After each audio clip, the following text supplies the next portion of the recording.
he's back again to wage a public war of words against Tim Walz. He abandoned us, I mean, what the hell kind of leader does that? I mean, he just, as soon as the shots were fired in Iraq, he turned and ran the other way and hung his hat up and quit. We'll get to Barron's new message for voters in a moment. But this all starts years earlier when Barron says Walz's misleading statements about his military service first led him to come forward in the fall of 2018. So you try to get this message out, but Minnesota's largest newspaper checks it out, says it's 100% true, but yet refuses to print. When I hung the phone up, I said, what the hell is this, North Korea? Back in 2005, a warning order went out to the 1st Battalion, 125th Field Artillery to mobilize for a mission to Iraq. At the time, Walz served as the unit's highest non-commissioned officer, but months later, Walz would retire from the Guard, avoid the deployment, and run for Congress. Tom Behrens was next in line for the position and was asked to take his place. I was like, well, for Pete's sake, if this guy quit, and if I say I'm not going to do it, I mean, what the hell kind of leadership is that? If a company would say that we're going to deploy to Iraq or somewhere and you're going to be gone for whatever amount of time, and then a foreman just says, no, I'm not going. I mean, what does that say to the 500 people that work in that factory? Behrens would go on to serve in Iraq on a nearly 2-year deployment as a command sergeant major. All while Walz began using that title as a congressman.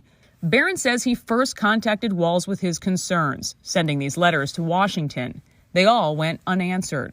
But then we fast forward to the election in 2018 in Minnesota, and you try at that time to get people's attention with this story and also with what seems to be a very misleading statement that he continued to make about his service. It kind of just sat there, when he was a congressman, he bragged that he was a retired command sergeant major. I'm the highest ranking person ever in the House, and all this lie that he was telling. The state of Minnesota came out after 2018, after this was exposed, and they said, well, he can say that he served as a command sergeant major, but he can't say he's a retired one because he's not. And that's what he was saying. And he was saying that, and there was lots of lots of cards coming in the mail, for him to be elected. They said right on there he's a retired command sergeant major, just tooting his own horn, just hanging on the coattails of people that actually are command sergeant majors that went through all the process and put all the time in. A spokesperson for the Minnesota National Guard said Walz wasn't able to retire as a command sergeant major since he failed to complete coursework and requirements related to the rank. Verified documents show the Army corrected his service record. Walz was reduced in rank to an E8 Master Sergeant after retirement and his conditional promotion.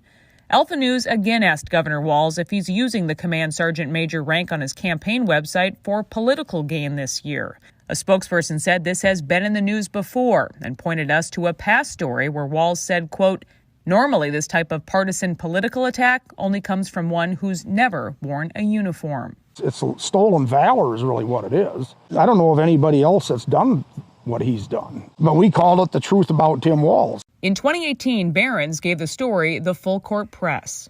We, retired command sergeant majors of the Minnesota National Guard, feel it is our duty and responsibility to bring forth the truth as we know it concerning his service record. I put together information on it and I sent it out to every single radio station and newspaper and TV station I could in the state. The bottom line in all of this is gut-wrenching and sad to explain. When the nation called, he quit. Twin Cities TV stations and the Star Tribune were silent, even after Behrens says the newspaper checked it all out. The Star Tribune endorsed Walz in 2018 for governor. Between lockdowns, riots, unchecked crime, and a charred police precinct, Behrens felt he had no choice but again to come forward. Allowing that to be burned down was just like having the Alamo get burned down. It's like, no, you defend that to the last man. If he would have went to Iraq, he'd still be hiding under his desk over there. Because that's just the cowardice that I seen portrayed with him. So how about when he also comes out and he calls you guys 19-year-old cooks? I'd take any 19-year-old cook before I'd go to war with him. I don't know how he could even utter such a statement. I mean, it's just absolutely sad. So this election year, it's all built up again to Behrens' new grain bin message. He called Jacob Fry an abject failure. So I was like, that's what he is. Walz is a traitor, also made a return. And the last one I put together, he said it himself too, as well, if they don't like my job, they can vote me out. So I wrote, we got vote him out. We need to vote him out.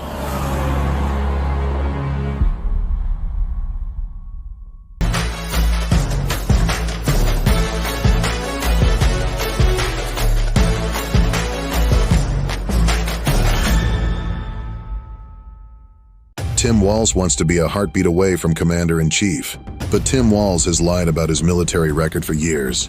He's used the rank that he never achieved in order to advance his political career. Walz lied repeatedly about his rank. Retired Command Sergeant Major. Retired Command Sergeant Major. Command Sergeant Major. Retired Command Sergeant Major. Walz lied about being in combat. Can make sure that those weapons of war that I carried in war, Walz dodged deployment by retiring when he knew his National Guard unit was going to Iraq. Everybody knew they were going to train and go to Iraq. The warning order basically stated it, and too much later after he knew it, that's when he retired. Walz disparaged Minnesota National Guard soldiers. Mayor said, I request the National Guard. We're going to have massively trained troops. No, you're going to have 19-year-olds who are cooks. That same Minnesota National Guard that he disparaged, unlike Walz, served heroically in Iraq and Afghanistan.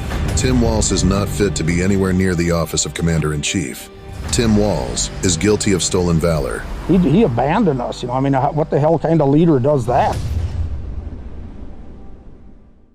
For the final part of the debate, we asked each of the two candidates to choose a song that best describes the opposing candidate. We will now play the song President Trump picked, that he thinks best describes Vice President Kamala Harris.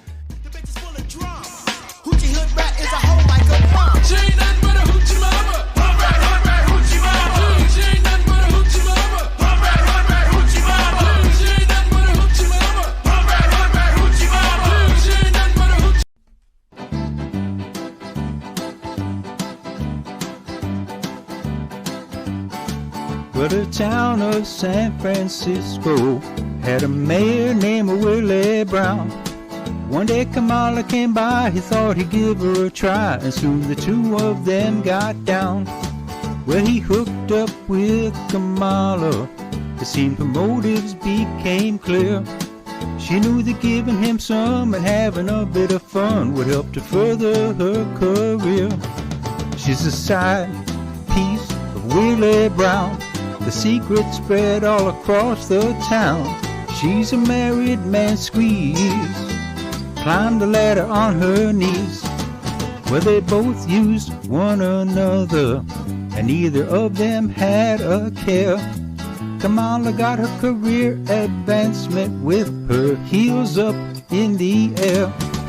She's a side piece of Willie Brown. The secret spread all across the town. She's a married man squeeze, climbed the ladder on her knees. She's a side piece, Willie Brown. Yeah, the secret spread all across the town. She's a married man squeeze, climbed the ladder on her knees. You know she was a married man squeeze, a bad girl, climbed the ladder on her knees. So you know how those lids are, because this is, well, I'm just gonna speak, okay? So this is it. So you know how those lids on the Starbucks cups, they're white, right? And so if you wear lipstick, they get all over the lid. And so then I find myself in meetings if I'm the only woman, and that's kind of, and so I keep taking the lid off and having my cup out so that I don't have that big lipstick mark on the lid. So I said, can we do something about the color of the lid?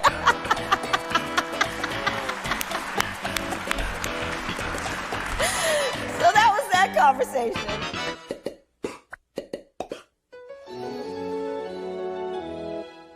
Will not be shamed out of discussing this by people who say it's slut shaming or it's not relevant. It is relevant when a young candidate tries to sleep her way into politics and into power. And that is what it appears Kamala Harris did when she was a young political aspirant in San Francisco, when she had an affair with a man 30 years older than she was. She was 29 to 30 and he was 60, Willie Brown, who was like the godfather of San Francisco politics and very well known. And sure enough, that relationship paid dividends for her in more ways than one.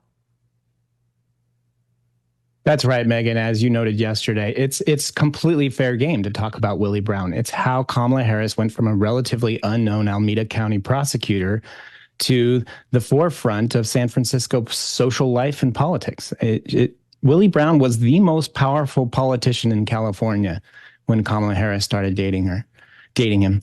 And he also gave her a number of positions. We're talking about $400,000 back in the 1990s. That's almost $800,000 in today's money. He appointed her to those positions that paid her lucratively. He gave her the keys to a BMW, and he went around the most powerful and most wealthy circles of San Francisco and California politics with Kamala Harris on his arm, opening up the doors to her professional and political future. So it was back when, again, she was 30 years old. He was, at the time, Democratic Speaker of the California State Assembly, quoting here from a Washington Examiner piece, which is very good. The position that he gave her on the California Medical Assistance Commission in 1994 paid at that time over $70,000 a year, which is about $120,000 in current money. And she served on the board until 1998, so about 4 years. That medical commission met twice a month. So for 2 meetings a month, she was getting the equivalent of $120,000. And you know why Democrats in San Francisco were mad about it? It wasn't because she wasn't qualified, which she wasn't. It was because those positions are supposed to be saved for only the most prized Democrats who Willie Brown really owed favors to, who did really, amazing things to keep Willie Brown in power. But instead, he gave one to his lover. He was, by the way, still married, though he's back again to wage a public over $70,000 a year, which is about $120,000 in current. It was because those positions are supposed to be saved for only the most prized Democrats who Willie Brown really owed favors to, who did really, amazing things to keep Willie Brown in power. But instead, he gave one to his lover.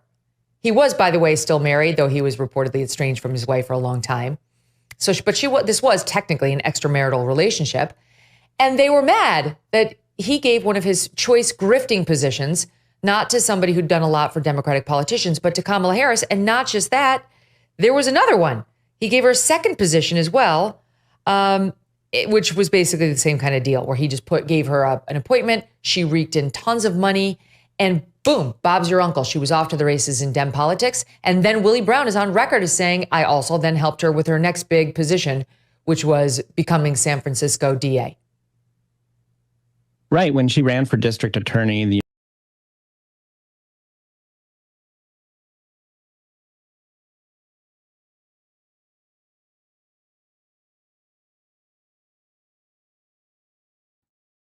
All right, so we are live on Twitter. We are live on X, I guess we're calling it now. We're live on YouTube. We are live on Facebook. And you are watching the debate with me. I haven't been watching presidential debates in some time. But this one is going to be one for the record books, and I suspect it's going to be because we're going to see some very entertaining stuff. I know that. One way or the other, we're going to see something very, very entertaining. We have Donald Trump, the former president, from 2016 to 2020, facing off against somebody who hasn't won a single vote in their party's primary at all. 0. This is Kamala Harris that he is going against, who has basically failed her way to the top. And that's a kind way of putting it, by the way. Kind way of putting it, to see that she has failed her way to the top. I can't imagine who would have been dumb enough to run as her VP candidate, but Tim Walz stepped up to the plate and said, I'm dumb enough to run as Kamala Harris's VP candidate.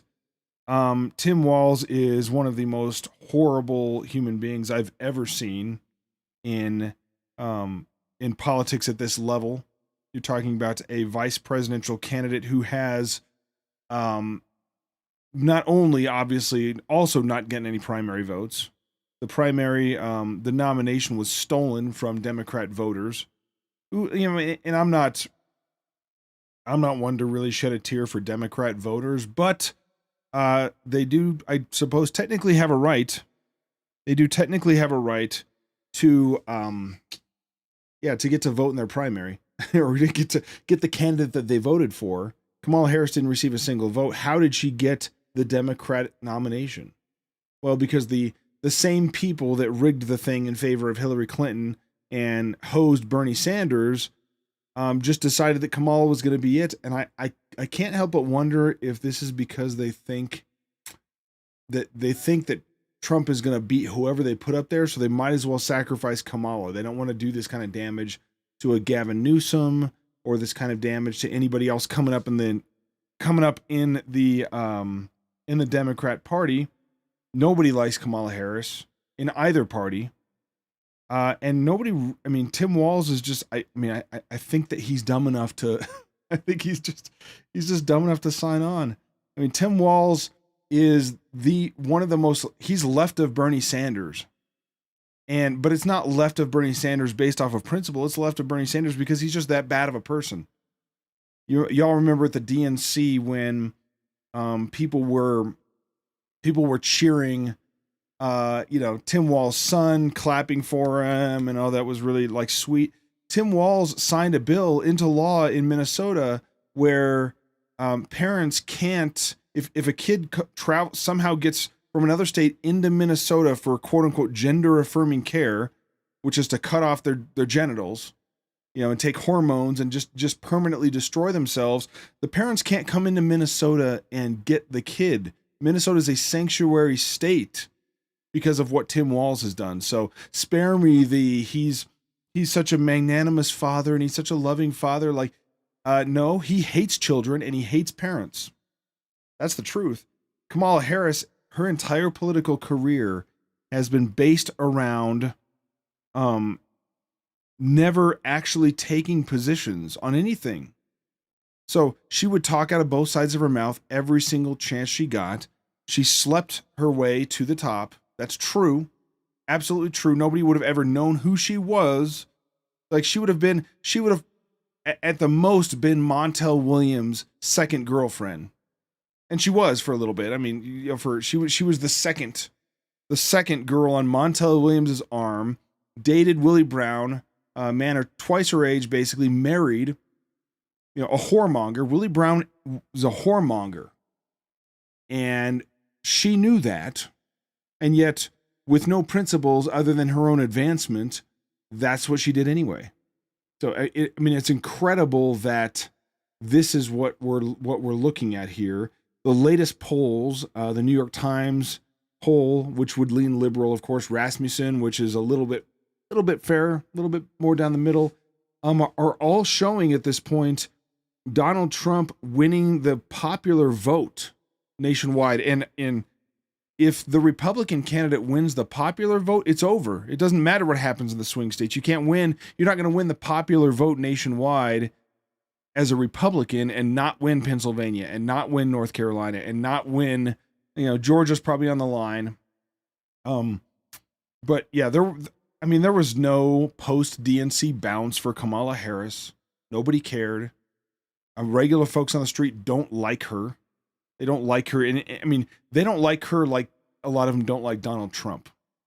The difference is that she's been in office, described by the Biden-Harris administration as the border czar, while we've watched fentanyl and child trafficking and crime and insanity cross over that border with nothing done about it, while we watched the botched withdrawal from Afghanistan that cost 13 service members their lives because the Biden-Harris administration just had to have this political victory. They had to have, look like they were the ones serious about getting out of Afghanistan, and it didn't matter what they did. We left the Taliban with $80 billion worth of armaments. And purportedly Kamala Harris was the last person in the room for this, wasn't she? That's what she says. She's taken every position that a candidate could possibly take. She has called for bans on fracking. She has called for federally funded gender reassignment surgery for illegal. You couldn't make up a more comically leftist position if you tried than federally funded gender reassignment surgeries for illegal migrants, illegal immigrants. It's the most insane thing I've ever heard. She's taken that position. How in the world are you going to win Pennsylvania when the unions are against her? Teamsters against her. Fraternal Order of Police against her. Democrat politicians switching over. RFK Jr. Basically saying that this is like, we can set our differences aside to save civilization, because that's how detrimental the modern Democrat Party has become to free speech, free expression. RFK Jr. saying, hey, yeah, we disagree with me, and Trump and I disagree about a bunch of things, but I want to be in a country where we can at least talk about those things. I mean, Kamala Harris, Tim Walz was on MSNBC saying that the Constitution didn't protect misinformation and hate speech. This is someone who, purportedly swore to uphold the Constitution of the United States. Someone that took an oath. Military members take an oath that's above and beyond just like the Pledge of Allegiance. They swear to uphold and defend the Constitution of the United States, basically protect it with their lives, and this guy doesn't even understand it. The Constitution protects misinformation, quote unquote. He doesn't get to determine what misinformation is anyway. It protects, quote unquote, hate speech.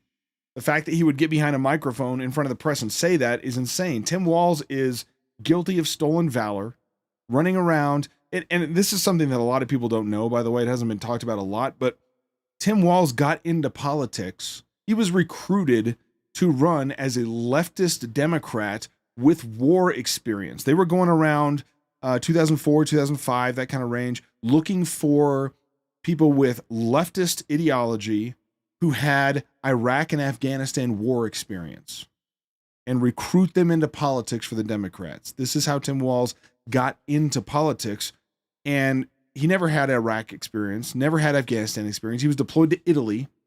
And I mean, I'm not going to denigrate anybody's service, but he kept letting us slip out that he carried weapons of war. He kept letting us slip out that he was a retired command sergeant major, even though he never completed the schooling to actually stay a command sergeant major. He stepped into that role, and this is common in the military. You'll step into a role with the idea that within a couple of years, you got to complete the schooling to actually earn that rank. And he never did it. So he retired as a master sergeant, an E8. A command sergeant major would be an E9, running around with retirement coins saying retired command sergeant major Tim Walz. He knew, and this has been, by the way, debated back and forth, he knew that the plan was always for that unit to deploy. You know that National Guard units are on like a 3-phase cycle for deployment, where it is working up to the deployment, being deployed, and then getting back from the deployment and kind of being in a rest cycle. It's a 3-phase cycle, and in a National Guard unit that you're going to be deployed. He knew far before the warning order ever went out that he was going to be deployed, that they were going to Iraq. He knew that. And that's when the Democrats came a-calling and said, hey, don't you want to be a liberal politician instead? Don't you want to stand out on the street corner holding a sign saying enduring freedom veterans for liberals or for Democrats? He was holding a sign referring to himself as an enduring freedom veteran. That term's only used for people that actually go fight in conflict, in that war. He didn't do that. He's a liar. He's a pathological liar. And so he fits perfectly in a Kamala Harris ticket where her entire political career is based off of nothing but lies and misrepresentations. And I know some people are probably going to watch my commentary on this and say, well, Donald Trump is not he's not clean and pure as the wind-driven snow. I agree. He's got a lot that I would disagree with as well, but it's not even really close. So for those evangelical leaders out there that are saying, well, the Christians, we shouldn't get political about this. We shouldn't, Republicans and Democrats are all welcome here. And they're both bad and all that. That's insane. The difference between the Republican Party platform and the Democrat Party platform is night and day. And I'm not saying that both are perfect. They're obviously not.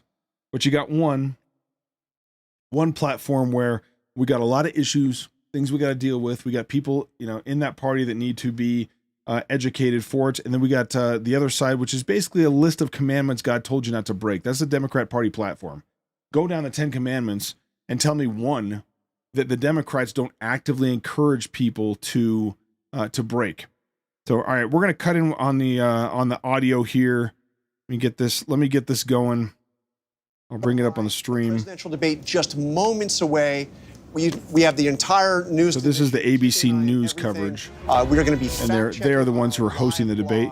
They said debate countdown 12 seconds, but I think they're going to go to commercial here. 10 seconds away, and we will be back with our. Yeah, so they're going to go to commercial here, which means I can keep yapping for a little while, I suppose. David Muir. Anyway, yeah, thanks for watching it with us instead. Here we go. Showdown here in Philadelphia between Vice President Kamala Harris and former President Donald Trump.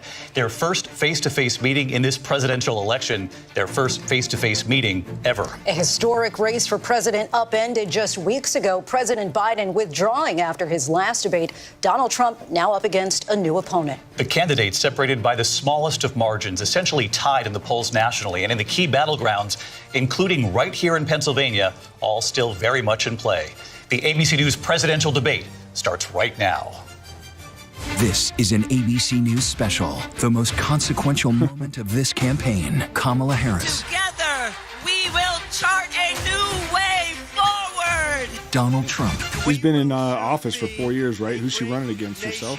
Again. Face to face. Historic. The ABC News presidential debate. Here now, David Muir and Lindsay Davis. Good evening, I'm David Muir, and thank you for joining us for tonight's ABC News presidential debate. We want to welcome viewers watching on ABC and around the world tonight.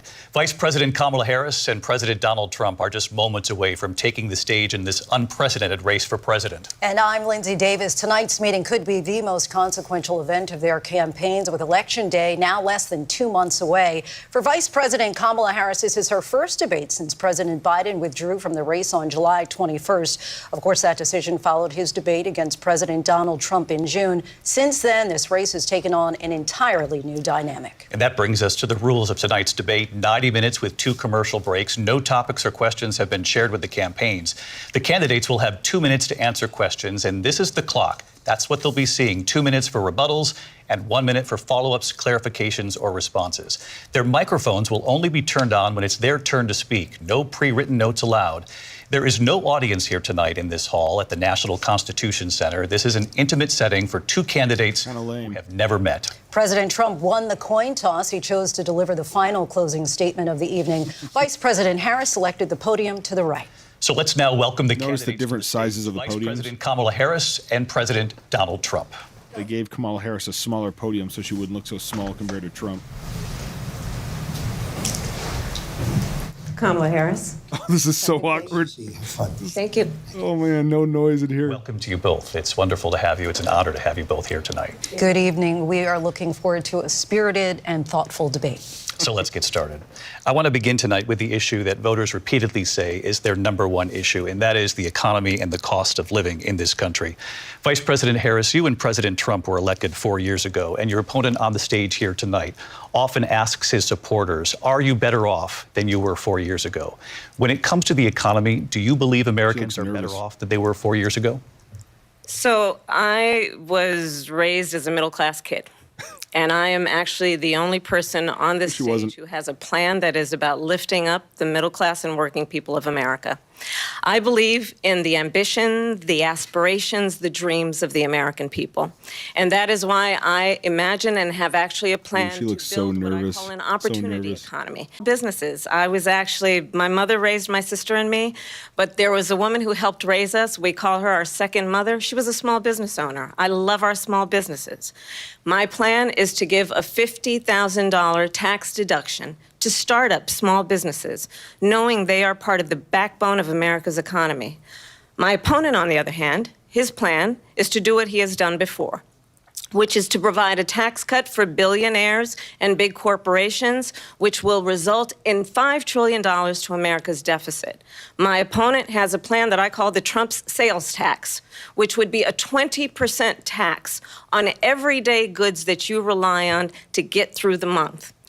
Economists have said that Trump sales tax would actually result for middle-class families in about $4,000 more a year because of his policies and his ideas about what should be the backs of middle-class people paying for tax cuts for billionaires. President Trump, I'll give you 2 minutes. First of all, I have no sales tax. That's an incorrect statement. She knows that. We're doing tariffs on other countries. Other countries are going to finally, after 75 years, pay us back for all that we've done for the world. And the tariff will be substantial in some cases. I took in billions and billions of dollars, as you know, from China. In fact, they never took the tariff off because it was so much money they can't. It would totally destroy everything that they've set out to do. They're taking in billions of dollars from China and other places. They've left the tariffs on. When I had it, I had tariffs, and yet I had no inflation. Look, we've had a terrible economy because inflation which is really known as a country buster. It breaks up countries. We have inflation like very few people have ever seen before, probably the worst in our nation's history. We were at 21%, but that's being generous because many things are 50, 60, 70, and 80% higher than they were just a few years ago. This has been a disaster for people, for the middle class, but for every class. On top of that, we have millions of people pouring into our country from prisons and jails, from mental institutions and insane asylums, and they're coming in and they're taking jobs that are occupied right now by African Americans and Hispanics, and also unions. Unions are going to be affected very soon. And you see what's happening. You see what's happening with towns throughout the United States. You look at Springfield, Ohio. You look at Aurora in Colorado. They are taking over the towns. They're taking over buildings. They're going in violently. These are the people 5,000 members of that Venezuelan led gang into our country, and they're destroying our country. They're dangerous. They're at the highest level of criminality, and we have to get them out. We have to get them out fast. I created one of the greatest economies in the history of our country. I'll do it again and even better. We are going to get to immigration and border security during this debate, but I would like to let Vice President Harris respond on the economy here. Well, I would love to. Let's talk about what Donald Trump left us. Donald Trump left us the worst unemployment since the Great Depression. Donald Trump left us the worst public health epidemic in a century. Donald Trump left us the worst attack on our democracy since Tim Walz what he the did for Civil COVID. War. And what we have done is clean up Donald Trump's mess. What we have done and what I intend to do is build on what we know are the aspirations and the hopes of the American people. But I'm going to tell you all in this debate tonight, you're going to hear from the same old tired playbook, a bunch of lies, grievances, and name-calling. What you're going to hear tonight is a detailed and dangerous plan called Project 2025 that the former president intends on implementing. And the first mention of Project 2025, that was early. I believe very strongly that the American people want a president who understands the importance of bringing us together, knowing we have so much more in common than what separates us. And I pledge to you to be a president for all Americans. President Trump will give you a minute to respond. Number one, I have nothing to do, as you know, and as she knows better than anyone, I have nothing to do with Project 2025.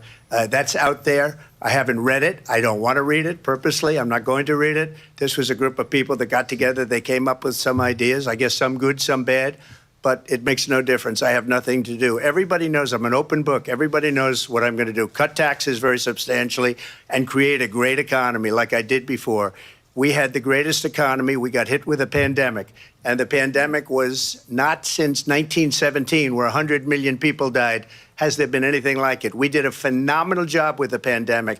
We handed them over a country where the economy and where the stock market was higher than it was before the pandemic came in. Nobody's ever seen anything like it. We made ventilators for the entire world. We got gowns, we got masks, we did things that nobody thought possible. And people give me credit for rebuilding the military. They give me credit for a lot of things, but not enough credit for the great job we did with the pandemic. But the only jobs they got were bounce back jobs. These were jobs bounced back, and it bounced back, and it went to their benefit. But I was the one that created them. They know it, and so does everybody else. Vice President Harris, I'll let you respond. So Donald Trump has no plan for you. And when you look at his economic plan, it's all about tax breaks for the richest people. I am offering what I describe as an opportunity economy, and the best economists in our country, if not the world, have reviewed our relative plans for the future of America. What Goldman Sachs has said is that Donald Trump's plan would make the economy worse, mine would strengthen the economy. What the Wharton School has said is Donald Trump's plan would actually explode the deficit. That'll make the people 16 happy. Nobel laureates have described his economic plan as something that would increase inflation and by the middle of next year would invite a recession. You just have to look at where we are and where we stand on the issues. And I'd invite you to know that Donald Trump actually has no plan for you because he is more interested in defending himself than he is in looking out for you. That's just a soundbite. They gave her that to say.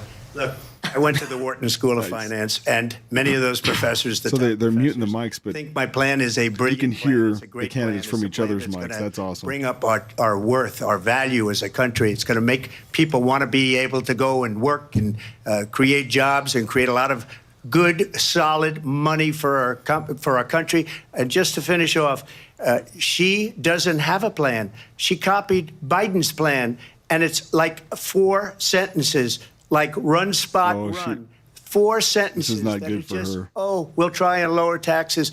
She doesn't have a plan. Take a look at her plan. She doesn't have a plan. Mr. President, I do want to drill down on something you both brought up. The Vice President brought up your tariffs. You responded, and let's drill down on this, because your plan is what she calls is essentially a national sales tax. Your proposal calls for tariffs, as you pointed out here, on foreign imports across the board. You recently said that you might double your plan, imposing tariffs up to 20% on goods coming into this country. As you know, many economists say that with tariffs at that level, costs are then passed on to the consumer. Vice President Harris has argued it'll mean higher prices on gas, food, clothing, medication, arguing it costs the typical family nearly $4,000 a year. Do you believe Americans can afford higher prices because of tariffs? They're not going to have higher prices. What's going to have, and who's going to have higher prices, is China and all of the countries that have been ripping us off for years. I was the only president ever. China was paying us hundreds of billions of dollars, and so were other countries. And, you know, if she doesn't like them, they should have gone out and they should have immediately cut the tariffs. But those tariffs are there 3.5 years now under their administration. We are going to take in billions of dollars, hundreds of billions of dollars. I had no inflation, virtually no inflation. They had the highest inflation perhaps in the history of our country, because I've never seen a worse period of time. People can't go out and buy cereal or bacon or eggs or anything else. The people of our country are absolutely dying with what they've done. They've destroyed the economy. And all you have to do is look at a poll. The polls say 80 and 85 and even 90% that the Trump economy was great, that their economy was terrible. Vice President Harris, I do want to ask for your response, and you heard what the president said there, because the Biden administration did keep a number of the Trump tariffs in place. So how do you respond? Well, let's be clear that the Trump administration resulted in a trade deficit, one of the highest we've ever seen in the history of America. He invited trade wars. Trade deficit you want for to decades. talk about his deal with China? What he ended up doing is, under Donald Trump's presidency, he ended up selling American chips to China to help them improve and modernize their military, basically sold us out, when a policy about China should be in making sure the United States of America wins the competition for the 21st century, which means focusing on the details of what that requires, focusing on relationships with our allies, focusing on investing in American-based technology so that we win the race on AI, on quantum computing, focusing on what we need to do She couldn't explain quantum computing if her life depended on so it. that we don't end up having, on the short end of the stick, in terms of workers' rights. But what Donald Trump did, let's talk about this, with COVID, is he actually thanked President Xi for what he did during COVID. Look at his tweet. Thank you, President Xi, exclamation point, when we know that she was responsible for lacking and not giving us transparency about the origins of COVID? President Trump, I'll let you respond. First of all, they bought their chips from Taiwan. We hardly make chips anymore because of philosophies like they have and policies like they have. I don't say her because she has no policy. Everything that she believed 3 years ago and 4 years ago is out the window. She's going to my philosophy now. In fact, I was going to send her a MAGA hat. She's gone to my philosophy. There's the line. If she ever got elected, she'd change it. And it will be the end of our country. She's a Marxist. Everybody knows she's a Marxist. Her father's a Marxist professor in economics, and he taught her well. But when you look at what she's done to our country, and when you look at these millions and millions of people that are pouring into our country monthly, where it's, I believe, 21 million people, not the 15 that people say, and I think it's a lot higher than the 21. That's bigger than New York State pouring in. And just look at what they're doing to our country. You think she knows the camera's on her when he's talking? And that's bad for our economy, too. You know, you mentioned before, we'll talk about immigration later. Well, bad immigration is the worst thing that can happen to our economy. They have, and she has, destroyed our country with policy that's insane. Almost policy that you'd say they have to hate our country. President Trump, thank you. Lindsay? I want to turn to the issue of abortion. President Trump, you've often touted that you were able to kill Roe v. Wade. Last year, you said that you were proud to be the most pro-life president in American history. Then last month, you said that your administration would be great for women and their reproductive rights. In your home state of Florida, you surprised many with regard to your 6-week abortion ban because you initially had said that it was too short. And you said, quote, I'm going to be voting that we need more than 6 weeks. But then the very next day, you reversed course and said you would vote to support the 6-week ban. Vice President Harris says that women shouldn't trust you on the issue of abortion because you've changed. Well, Harris wants to kill babies while they're halfway out of the womb. Well, the reason I'm doing that vote is because the plan is, as you know, the vote is, they have abortion in the 9th month. They even have, and you can look at the governor of West Virginia, the previous governor of West Virginia, not the current governor, who's doing an excellent job, but the governor before, he said the baby will be born and we will decide what to do with the baby. In other words, we'll execute the baby. And that's why I did that, because that predominates, because they're radical. The Democrats are radical in that. And her vice presidential pick, which I think was a horrible pick, by the way, for our country, because he is really out of it. But her vice presidential pick says abortion in the 9th month is absolutely fine. He also says execution after birth. It's an execution, no longer abortion, because the baby is born, is okay. And that's not okay with me, hence the vote. But what I did is something for 52 years. They've been trying to get Roe v. Wade into the states. And through the genius and heart and strength of 6 Supreme Court justices, we were able to do that. Now, I believe in the exceptions for that's her Karen face we're looking at right now. Life of the mother. I believe strongly in it. Ronald Reagan did also. Kamala Harris. 85% of Republicans do. Exceptions. Very important. But we were able to get it, and now states are voting on it. And for the first time, you're going to see, look, this is an issue that's torn our country apart for 52 years. Every legal scholar, every Democrat, every Republican, liberal, conservative, they all wanted this issue to be brought back to the states where the people could vote. And that's what happened. Now, Ohio, the vote was somewhat liberal. Kansas, the vote was somewhat liberal, much more liberal than people would have thought. But each individual state is voting. It's the vote of the people now. It's not tied up in the federal government. I did a great service. Constitutionally, he's correct, of course. And the Supreme Court had great courage in doing it. And I give tremendous credit to those 6 justices. There is no state in this country where it is legal to kill a baby after it's born. Madam Vice President, I want to get your response to President. So you got to cover for Walz there. As I said, you're going to hear a bunch of lies, and that's not actually a surprising fact. Let's understand how we got here. Donald Trump hand-selected 3 members of the United States Supreme Court with the intention that they would undo the protections of Roe v. Wade. And they did now she's going after the exactly Supreme as he Court. intended. And now in over 20 states, there are Trump abortion bans, which make it criminal for a doctor or nurse to provide health care. In one state, it provides prison for life. Trump Yeah, that's abortion 'cause it's bans that murder, make no yo. exception even for rape and incest, which understand what that means. A survivor of a crime of violation to their body does not have the right to make a decision about what happens to their body next. That is immoral. No, you're immoral. One does not have to abandon their faith or deeply held beliefs to agree. The government, and Donald Trump certainly, should not be telling a woman what to do with her body. I have talked with women around our country. You want to talk about this is what people wanted? This is how you know Christians are not permitted to vote for the Democrat Party ever. Suffering from a Listen to her. miscarriage, being denied care in an emergency room because the healthcare providers are afraid they might go to jail, and she's bleeding out in a car in the parking lot. She didn't want that. Kamala Harris is an evil person.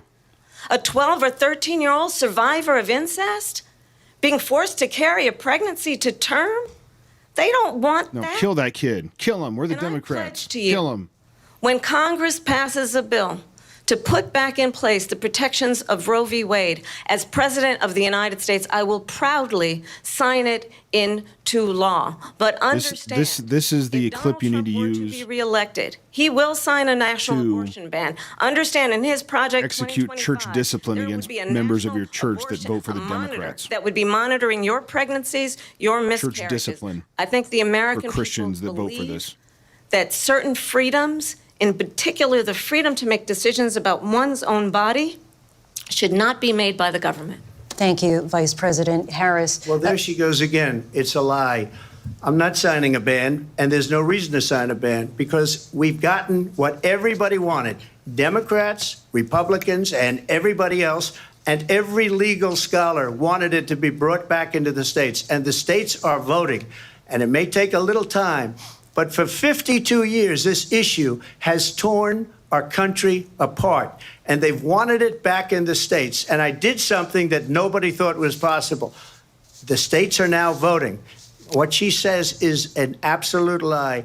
And as far as the abortion ban, no, I'm not in favor of abortion ban, but it doesn't matter because this issue has now been taken over by the states. She's just virtue signaling. National abortion ban if it Well, came I to your won't desk? have to because, again, two things. Number one, she said she'll go back to Congress. She'll never get the vote. It's impossible for her to get the vote, especially now with the 50-50 and essentially 50-50 in both Senate and the House. She's not going to get the vote. She can't get the vote. She won't even come close to it. So it's just talk. You know what it reminds me of when they said they're going to get student loans terminated, and it ended up being a total catastrophe. The student loans, and then her, I think probably her boss, if you call him a boss, he spends all his time on the beach. But look, her boss went out and said, we'll do it again. We'll do it a different way. And he went out, got rejected again by the Supreme Court. So all these students got taunted with this whole thing about this whole idea and how unfair that would have been. Part of the reason they lost to the millions and millions of people that had to pay off their student loans. They didn't get it for free. But they were saying it's the same way that they talked about that they talk about abortion. But if I could just get a yes or no, because your running mate, J.D. Vance, has said that you would veto it if it did come to your desk. Well, I didn't discuss it with J.D. in all fairness. J.D., and I don't mind if he has a certain view, but I think he was speaking for me, but I really didn't. Look, we don't have to discuss it because she'd never be able to get it, just like she couldn't get student loans. They couldn't get student loans. They didn't even come close to getting student loans. They taunted young people and a lot of other people that had loans. I see smoke coming out of Kamala They can Harris's never get ears. this approved. So see it doesn't that? matter what she says about going to Congress. Well, wonderful. Let's go to Congress. Do it. But the fact is that for years they wanted to get it out of Congress and out of the federal government. And we did something that everybody said couldn't be done. And now you have a vote of the people on abortion. Vice President Harris, I want to give you your time to respond, but I do want to ask, would you support any restrictions on a woman's right to an abortion? I absolutely support reinstating the protections of Roe v. Wade. And as you rightly mentioned, nowhere in America is a woman carrying a pregnancy to term and asking for an abortion. That is not happening. It's insulting to the women of America. And understand what has been happening under Donald Trump's abortion bans. Couples who pray and dream of having a family are being denied IVF treatments. What is happening in our country? Working people, working IVF women is usually involves a whole lot of working murder. one or two jobs, who can barely afford childcare as it is, have to travel to another state to get on a plane sitting next to strangers to go and get the health care she needs. Barely can afford to do it, and not putting her planes with strangers is unconscionable. And the people of America have not, the majority of Americans believe in a woman's right to make decisions about her own body. And that is why get them private planes, in every Kamala. state where this issue has been on the ballot, in red and blue states both, the people of America have voted for freedom. Vice President Harris, Excuse me, I have to respond. Another lie. It's another lie. I have been a leader on IVF, which is fertilization. The IVF, I have been a leader. In fact, when they got a very negative decision on IVF from the Alabama courts, I saw the people of Alabama and the legislature 2 days later voted it in. I've been a leader on it. They know that, and everybody else knows it. I have been a leader on fertilization, IVF. And the other thing, you should ask, will she allow abortion in the 8th month, 9th month, 7th month? Come on. Okay, would you do that? Why don't you ask her that question? Why don't you answer the question? Would you because veto? Under Roe v. Wade, answer the question, would you veto? You could do abortions in the 7th month, the 8th month, the 9th That's month, not true. and probably after birth. Just look at the governor, former governor of Virginia. The governor of Virginia said, we put the baby aside, and then we determine what we want to do with the baby. President Trump, thank you. We're going to turn now to immigration and border security. We know it's an issue that's important to Republicans, Democrats, voters across the board in this country. Vice President Harris, you were tasked by President Biden with getting to the root causes of migration from Central America. We know that illegal border crossings reached a record high in the Biden administration. This past June, President Biden imposed tough new asylum restrictions. We know the numbers since then have dropped significantly. But my question to you tonight is, why did the administration wait until 6 months before the election to act? And would you have done anything differently from President Biden on this? So I'm the only person on this stage who has prosecuted transnational criminal organizations for the trafficking of guns, drugs, and human beings. Not the question. And let me say that the United States Congress, including some of the most conservative members of the United States Senate, came up with a border security bill, which I supported. And that bill would have put 1,500 more border agents on the border to help those folks who are working. Your administration undid all the Trump executive orders. You opened up the border. It would have allowed us to stem the flow of fentanyl coming into the United States. I know there are so many. That's the problem you made. You created the problem. Personally affected by the surge of fentanyl in our country. That bill would have put more resources to allow us to prosecute transnational criminal organizations for trafficking in guns, drugs, and human beings. But you know what happened to that bill? Donald Trump got on the phone, called up some folks in Congress, and said, kill the bill. And you know why? Because he'd prefer to run on a problem instead of fixing a problem. And understand, this comes at a time where the people of our country actually need a leader who engages in solutions, who actually addresses the problems at hand. But what we have in the former president is someone who would prefer to run on a problem instead of fixing a problem. And I'll tell you something, he's going to talk about immigration a lot tonight, even when it's not the subject that is being raised. And I'm going to actually do something really unusual. It was the subject just now. To attend one of Donald Trump's rallies, because it's a really interesting thing to watch. You will see during the course of his rallies, he talks about fictional characters like Hannibal Lecter. He will talk about windmills cause cancer. And what you will also notice is that people start leaving his rallies early out of exhaustion and boredom. And I will tell you, the one thing you will not hear him talk about he's got people at his rallies, though, right? Is you. You will not hear him talk about your needs, your dreams, and your desires. To right now? And I'll tell you, I believe you deserve a president who actually puts you first, and I pledge to you that I will. Vice President Harris, thank you. President Trump, on that point, I want to get your response. Well, I would like to respond. Let me just ask, though, why did you try to kill that bill, and successfully so, that would have put thousands of additional agents and officers on the border? First, let me respond as to the Please. rallies. She said people start leaving. People don't go to her rallies. There's no reason to go. And the people that do go, she's bussing them in and paying them to be there, and then showing them in a different light. You notice how he hasn't looked at her once, and all she can do is we have the biggest rallies, the most incredible rallies in the history of politics. That's because people want to take their country back. Our country is being lost. We're a failing nation, and it happened 3.5 years ago.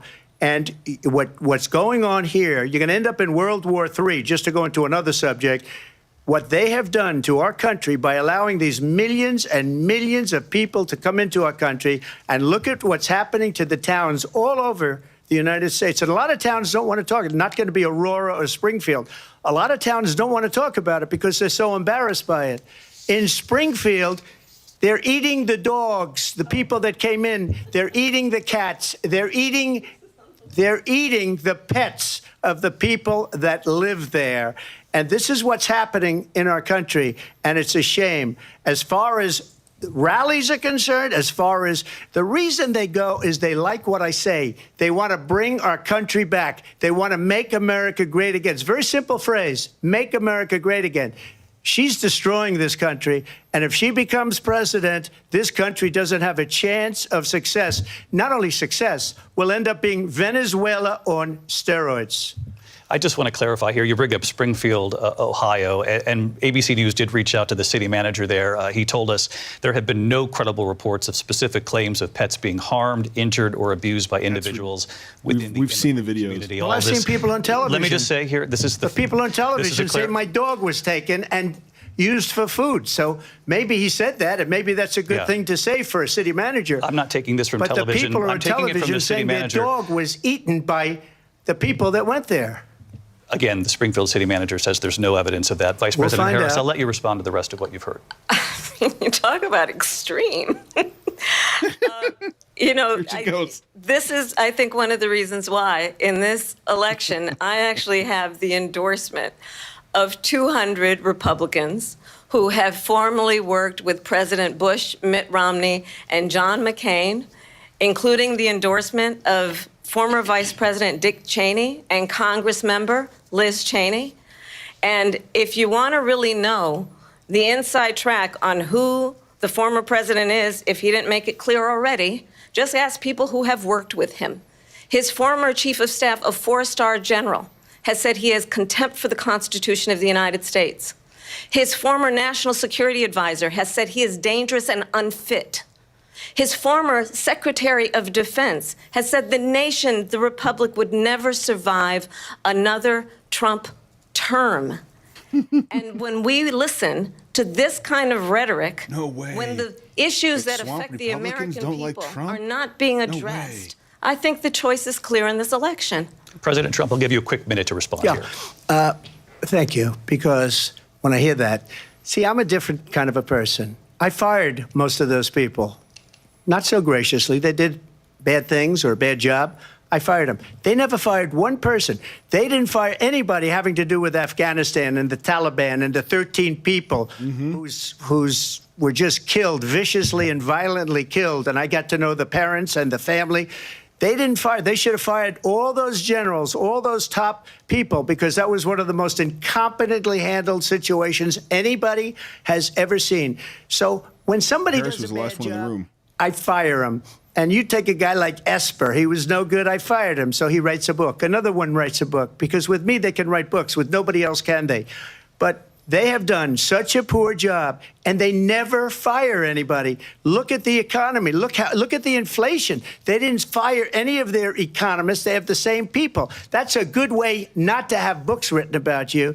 But just to finish, I got more votes than any Republican in history by far. In fact, I got more votes than any president, sitting president, in history by far. Let me continue on immigration. It was what you wanted to talk about earlier, so let's get back to your deportation proposal that the vice president has reacted to as well. President Trump, you call this the largest domestic deportation operation in the history of our country. You say you would use the National Guard. You say if things get out of control, you'd have no problem using the U.S. military. Police, yes. You also said you would use local police. How would you deport 11 million undocumented immigrants? I know you believe that number is much higher. Take us through this. What does this look like? Will authorities be going door to door in this country? Yeah, it is much higher because of them. They allowed criminals, many, many millions of criminals. They allowed terrorists. They allowed common street criminals. They allowed people to come in, drug dealers, to come into our country. And they're now in the United States and told by their countries like Venezuela, don't ever come back or we're going to kill you. Do you know that crime in Venezuela and crime in countries all over the world is way down? You know why? Because they've taken their criminals off the street and they've given them to her to put into our country. And this will be one of the greatest mistakes in history for them to allow. And I think they probably did it because they think they're going to get votes, but it's not worth it because they're destroying the fabric of our country by what they've done. There's never been anything done like this at all. They've destroyed the fabric of our country. Millions of people let in, and all over the world, crime is down all over the world except here. Crime here is up and through the roof. Despite their fraudulent statements that they made, crime in this country is through the roof. And we have a new form of crime. It's called migrant crime. And it's happening at levels that nobody thought possible. President Trump, as you know, the FBI says overall violent crime is actually coming down in this country. But Vice President Harris, the FBI they were defrauding statements.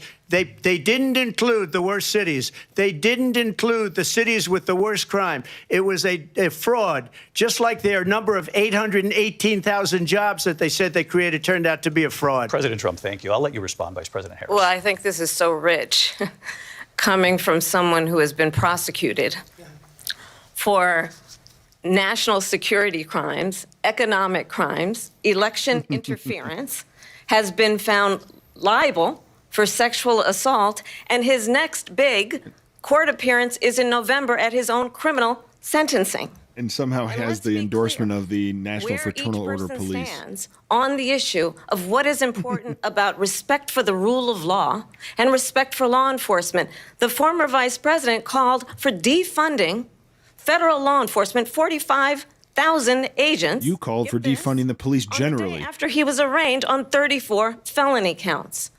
So let's talk about what is important in this race. It is important that we move forward, that we turn the page on this same old tired rhetoric. You've been in office for nearly 4 years. The needs of the American people. Address what we need to do about the housing shortage, which I have a plan for. Address what we must do to support our small businesses. Address bringing down the price of groceries. Gross. But frankly, the American people all are your exhausted You caused with them. this same old tired playbook. Vice President Harris, thank you. Excuse me. Every one of those cases was started by them against their political opponent. And I'm winning most of them, and I will win the rest on appeal. And you saw that with the decision that came down just recently from the Supreme Court.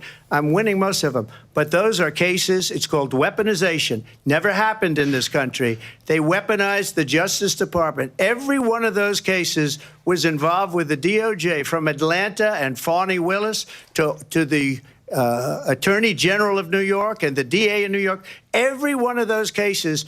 And then they say, oh, he's a criminal. They're the ones that made them go after me. By the way, Joe Biden was found essentially guilty on the documents case. And what happened in my documents case? They said, oh, that's the toughest of them all. A complete and total victory. 2 months ago, it was thrown out. It's weaponization, and they used it, and it's never happened in this country. They used it to try and win an election. They're fake cases. President Trump, thank you. A really quick response here, Vice President Harris, on this notion of weaponization of the Justice Department. Well, let's talk about extreme and understand the context in which this election in 2024 is taking place. The United States Supreme Court recently ruled that the former president would essentially be immune from any misconduct if he were to enter the White House again. Understand, this is someone who has openly said he would terminate, I'm quoting, terminate the Constitution of the United States, that he would weaponize the Department of Justice against his political enemies. Someone who has openly expressed disdain for members of our military. Understand what it would mean if Donald Trump were back in the White House with no guardrails, because certainly we know now the court won't stop him. We know J.D. Vance is not going to stop him. Poll the military members, see who they'd vote for. Vice President Harris, thank you. Lindsay? Vice President Harris, in your last run for president. This is the one that weaponized, not me. She weaponized. I probably took a bullet to the head because of the things that they say about me. They talk about democracy. I'm a threat to democracy. They're the threat to democracy President with a fake Trump, Russia investigation we do have a lot that went nowhere. We have a lot to get to. Lindsay? Vice President Harris, in your last run for president, you said you wanted to ban fracking. Now you don't. You wanted mandatory government buyback programs for assault weapons. Now your campaign says you don't. You supported decriminalizing border crossings. Now you're taking a harder line. I know you say that your values have not changed. So then why have so many of your policy positions changed? So my values have not changed, and I'm going to discuss at least every point that you've made. But in particular, let's talk about fracking because we're here in Pennsylvania. I made that very clear in 2020. I will not ban fracking. I have not banned fracking as Vice President of the United States. And in fact, I was the tie-breaking vote on the Inflation Reduction Act, which opened new leases for fracking. My position is that we have got to invest in diverse sources of energy so we reduce our reliance on foreign oil. We have had the largest increase in domestic oil production in history because of an approach that recognizes that we cannot over-rely on foreign oil. As it relates to my values, let me tell you, I grew up a middle-class kid raised by a hardworking mother who worked and saved and was able to buy our first home when I was a teenager. The values I bring to the importance of home ownership, knowing not everybody got handed she grew up with 2 PhD parents on a silver platter and then filed mostly in bankruptcy Canada. 6 times, is a value that I bring to my work to say we are going to work with the private sector and home builders to increase 3 million homes, increase by 3 million homes by the end of my first term. My work that is related to having a friend when I was in high school who was sexually assaulted by her stepfather. And my focus then on protecting women and children from violent crime is based on a value that is deeply grounded in the importance guys, I think she's having a stroke. up for those who are most vulnerable. My work that is about protecting Social Security and Medicare is based on long-standing work that I have done, protecting seniors from scams. We were talking about fracking. Values have not and assault weapons. And what is important is that criminalizing border crossings. What is she talking about? And a perspective that is about lifting people up and not beating people This is nonsense. Down. Absolute nonsense. The true measure of the leader. This is what you say when you don't know what to say. Understands the strength is not in beating people down, it's in lifting people up. I intend to be that president. President Trump, you're that was an awful answer. $1 million. I wish I terrible. was. My father was a Brooklyn builder, Brooklyn, Queens, and a great father, and I learned a lot from him. But I was given a fraction of that, a tiny fraction, and I built it into many, many billions of dollars, many, many billions. And when people see it, they are even surprised. So we don't have to talk about that. Fracking, she's been against it for 12 years. Defund the police, she's been against that forever. She gave all that stuff Totally true. Very wrongly, very horribly, and everybody's laughing at it, okay? They're all laughing at it. She gave up at least 12 and probably 14 or 15 different policies. Like I see Tina's question. Yeah, she had 2 PhD parents. Minnesota, she went out. Wait a minute, I'm talking now. If you don't mind, please. Does that sound familiar? She went out in Minnesota and wanted to let criminals that killed people, that burned down Minneapolis, she went out and raised money to get them out of jail. She did things that nobody would ever think of. Now she wants to do transgender fund operations on illegal Black Lives aliens that Matter are in prison. rioters. This is a radical left liberal that would do this. She wants to confiscate your guns, and she will never allow fracking in Pennsylvania. If she won the election, fracking in Pennsylvania will end on day one. Just to finish one thing, so important in my opinion. So I got the oil business going like nobody has ever done before. When they took over, they got rid of it, started getting Tina, her parents were divorced when she was like 6 or something. The roof. They immediately let these guys go to where they were. I would have been 5 times, 4 times, 5 times higher because you're talking about 3.5 years ago. They got it up to where I was because they had no choice, because the prices of energy were quadrupling and doubling. You saw what happened to gasoline. So they said, let's go back to Trump. But if she won the election, the day after that election, they'll go back to destroying our country, and oil will be dead, fossil fuel will be dead. We'll go back to windmills, and we'll go back to solar, where they need a whole desert to get some energy to come out of it. You ever see a solar plant? By the way, I'm a big fan of solar. but they take 400, 500 acres of desert. He's ranting now. Move on. Not good things for the environment that she understands. Thank you. Lindsay, thank you. We have an election in just 56 days. And I want to talk about the peaceful transfer of power, which, of course, we all know is a cornerstone of our democracy, and the role of a president in a moment of crisis. Mr. President, on January 6th, you told your supporters to march to the Capitol. You said you would be right there with them. The country and the world saw what played out at the Capitol that day. The officers. He said to do it peacefully. Aides in the West Wing say you watched it unfold on television off the Oval Office. You did send out tweets, but it was more than 2 hours before you sent out that video message telling your supporters to go home. Is there he literally said in his speech to be what peaceful? you did on that day? You just said a thing that isn't covered. Peacefully and patriotically, I said during my speech, not later on. Yep. Peacefully and patriotically. And nobody on the other side was killed. Ashley Babbitt was shot by an out-of-control police officer that should have never, ever shot her. It's a disgrace. But we didn't do this group of people that have been treated so badly. I ask, what about all the people that are pouring into our country and killing people that she allowed to pour in? She was the border czar, remember that. She was the border czar. She doesn't want to be called the border czar because she's embarrassed by the border. In fact, she said at the beginning, oh, I'm surprised you're not talking about the border yet. That's because she knows what a bad job they've done. What about those people? When are they going to be prosecuted? When are these people from countries all over the world, not just South America? They're coming in from all over the world, David, all over the world. And crime rates are down all over the world. Kamala needed to be coached to control her facial expressions. When are those people going to be prosecuted? When are the people that burned down Minneapolis going to be prosecuted? Or in Seattle? They went into Seattle. They took over a big percentage of the city of Seattle. When are those people going to be prosecuted? But let me just ask there you. are nonviolent offenders You from were the January president. 6th You still were in watching prison it to this unfold on day. television. It's a very simple question as we move forward toward another election. Is there anything you regret about what you did on that day? Yes or no? I had nothing to do with that other than they asked me to make a speech. I showed up for a speech. I said, I think it's going to be big. I went to Nancy Pelosi and the mayor of Washington, D.C., and the mayor put it back in writing, as you know. I said, you know, this is going to be a very big rally or whatever you want to call it. And again, it wasn't done by me. It was done by others.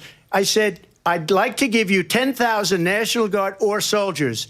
They rejected me. Nancy Pelosi rejected me. It was just 2 weeks ago. Her daughter has a tape of her saying she is fully responsible for what happened. They want to get rid of that tape. It would have never happened if Nancy Pelosi and the mayor of Washington did their jobs. I wasn't responsible for security. Nancy Pelosi was responsible. She didn't do her job. The question was about you as president, not about former Speaker Pelosi, but I do want Vice President Harris to respond. It was about the event, man. I was at the Capitol on January 6th. I was the vice president-elect. I was also an acting senator. I was there. And on that day, the president of the United States incited a violent mob. No, he didn't. To attack our nation's capital. Absolutely a lie. Desecrate our nation's capital. On that day, 140 law enforcement officers were injured, and some died. And understand, of a heart attack. Former president has been indicted and impeached for exactly that reason. Yeah, the Democrats turned This is impeachment not an into a joke. isolated situation. Let's Impeachment is remember meaningless in this Charlottesville, country now. where there was a mob of people carrying tiki torches. Oh, she's going to do the spewing good people on both sides. anti-Semitic hate. Come on, do it. Come on. And what did the president then at the time say? There were fine people on each side. Let's remember. That's been debunked by ABC when it News, came by to the the way. Proud Boys, a militia.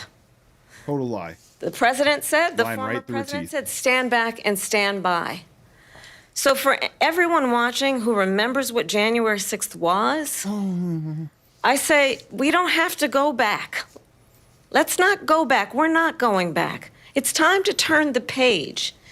And if that was a bridge too far for you, well, there is a place in our campaign for you to stand for country, to stand for our democracy, to stand for rule of law, and to end the chaos. Really trying hard not to And make to a joke end about the about approach that is about attacking the foundations of our democracy because you don't like the outcome. And be clear on that point. Donald Trump, the candidate, has said in this election there will be a bloodbath if this and the outcome of this election is not to his liking. Let's turn the page on this. Let's not go back. Let's chart a course for the future and not go backwards to the past. Let me just follow up here. It was a different term, and it was a term that related to energy because they have destroyed our energy business. That was where bloodbath was. Also, on Charlottesville, that story has been, as you would say, debunked. Laura Ingraham, Sean Hannity, Jesse, all of these people, they covered it. If they go an extra sentence, they will see it was perfect. It was debunked in almost even the liberal media has newspaper, debunked that but stupid. they still bring it up, just like they bring 2025 up. They bring all of this stuff up. I ask you this. You talk about the Capitol. Why are we allowing these millions of people to come through on the southern border? How come she's not doing anything? And I'll tell you what I would do, and I would be very proud to do it. I would say we would both leave this debate right now. I'd like to see her go down to Washington, D.C. during this debate because we're wasting a lot of time. Go down to, because she's been so bad, it's so ridiculous. Go down to Washington, D.C. and let her sign a bill to close up the border because they have the right to do it. They don't need bills. They have the right to do it. The president of the United States, you'll get him out of bed. You'll wake him up at 4 o'clock in the afternoon. You'll say, come on down to the office. Let's sign a bill. If he signs executive order that the border is closed, all he has to do is say it to the Border Patrol, who are phenomenal. If they do that, the border is closed. Mr. Those President, people are killing many people, unlike J6. We talked immigration here tonight. I do want to focus on this next issue to both of you because it really brings us this into focus, truth in these times that we're living in. Mr. President, for 3.5 years after you lost the 2020 election, you repeatedly falsely claimed that you won, many times saying you won in a landslide. In the past couple of weeks leading up to this debate, you have said, quote, you lost by a whisker, that you, quote, didn't quite make it, that you came up a little bit short. I said that? Are you now acknowledging that you lost in 2020? No, I don't acknowledge that at all. But I you said did that say sarcastically. You know that. It was said, oh, we lost by a whisker. That was said sarcastically. Look, there's so much proof. All you have to do is look at it. And they should have sent it back to the legislatures for approval. I got almost 75 million votes, the most votes any sitting president has ever gotten. I was told if I got 63, which was what I got in 2016, you can't be beaten.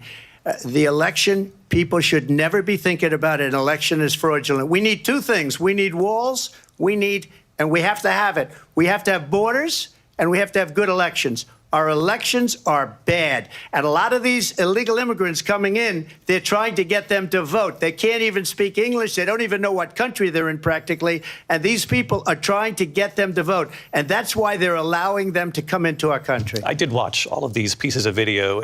I didn't detect the sarcasm, lost by a whisker. We didn't quite make it. And we should just point out here as clarification, and you know this, you and your allies, 60 cases in front of many judges, many of them no Republican. Judge looked at it. And said they there was said no we didn't have widespread standing. fraud. That's the other thing. They said we didn't have standing, a technicality. Can you imagine a system where a person in an election doesn't have standing? The president of the United States doesn't have standing. That's how we lost. If you look at the facts, and I'd love to have you'll do a special on it. I'll show you Georgia, and I'll show you Wisconsin, and I'll show you Pennsylvania, and I'll show you. We have so many facts and statistics, but you know what? That doesn't matter because we have to solve the problem that we have right now. That's old news. And the problem that we have right now is we have a nation in decline, and they have put it into decline. We have a nation that is dying, David. Mr. President, thank you. Vice President Harris, you heard the president there tonight. He said he didn't say that he lost by a whisker. So he still believes he did not lose the election that was won by President Biden and yourself. But I do want to ask you about something that's come up in the last couple of days. This was a post from President Trump about this upcoming election just weeks away. He said, when I win, those people who cheated, and then he lists donors, voters, election officials, he says will be prosecuted to the fullest extent of the law, which will include long-term prison sentences. One of your campaign's top lawyers responded saying, we won't let Donald Trump intimidate us. We won't let him suppress the vote. Is that what you believe he's trying to do here? Donald Trump was fired by 81 million people. No, so let's be clear about that. And clearly he is having a very difficult time. 81 million people didn't vote for basement Biden. But we cannot afford to have a president of the United States who attempts attempts, as he did in the past, to upend the will of the voters in a free and fair election. You covered up the fact that we had an incompetent, impotent, senile Vice man President of the United States, as the commander-in-chief. And world leaders are laughing at Donald Trump. No, I have talked with military leaders, some of whom worked with you, and they say you're a disgrace. And when you then talk in this way, the swampy in a military presidential leaders, debate, good. and deny what over and over again are court cases you have lost because you did, in fact, lose that election. They haven't it been leads tried. one to believe that perhaps we do not have in the candidate to my right the temperament or the ability to not be confused about fact. That's deeply troubling, and the American people deserve better. I'll give you 1 minute to respond, Mr. President. Let me just tell you about world leaders. Viktor Orban, vice president for Weekend at Bernie's. They call him a strong man. He's a tough person, smart. Prime Minister of Hungary. They said, why is the whole world blowing up? 3 years ago it wasn't. Why is it blowing up? He said, because you need Trump back as president. They were afraid of him. China was afraid, and I don't like to use the word afraid, but I'm just quoting him. China was afraid of him. North Korea was afraid of him. Look at what's going on with North Korea. Nobody's afraid of Biden. He said Russia was afraid of him. Staircase I could take ended him the out. Nord Stream 2 pipeline, and Biden put it back on day one, but he ended the XL pipeline. The XL pipeline in our country, he ended that. But he let the Russians build a pipeline going all over Europe and heading into Germany, the biggest pipeline in the world. Look, Viktor Orban said it. He said the most respected, most feared person is Donald Trump. We had no problems when Trump was president, but when this weak, pathetic man that you saw at a debate just a few months ago, that if he weren't in that debate, he'd be running instead of her. She got no votes. He got 14 million votes. What you did, you talk about a threat to democracy. You stole it. He got 14 million votes, and they threw him out of office. And you know what? I'll give you a little secret. He hates her. He can't stand her.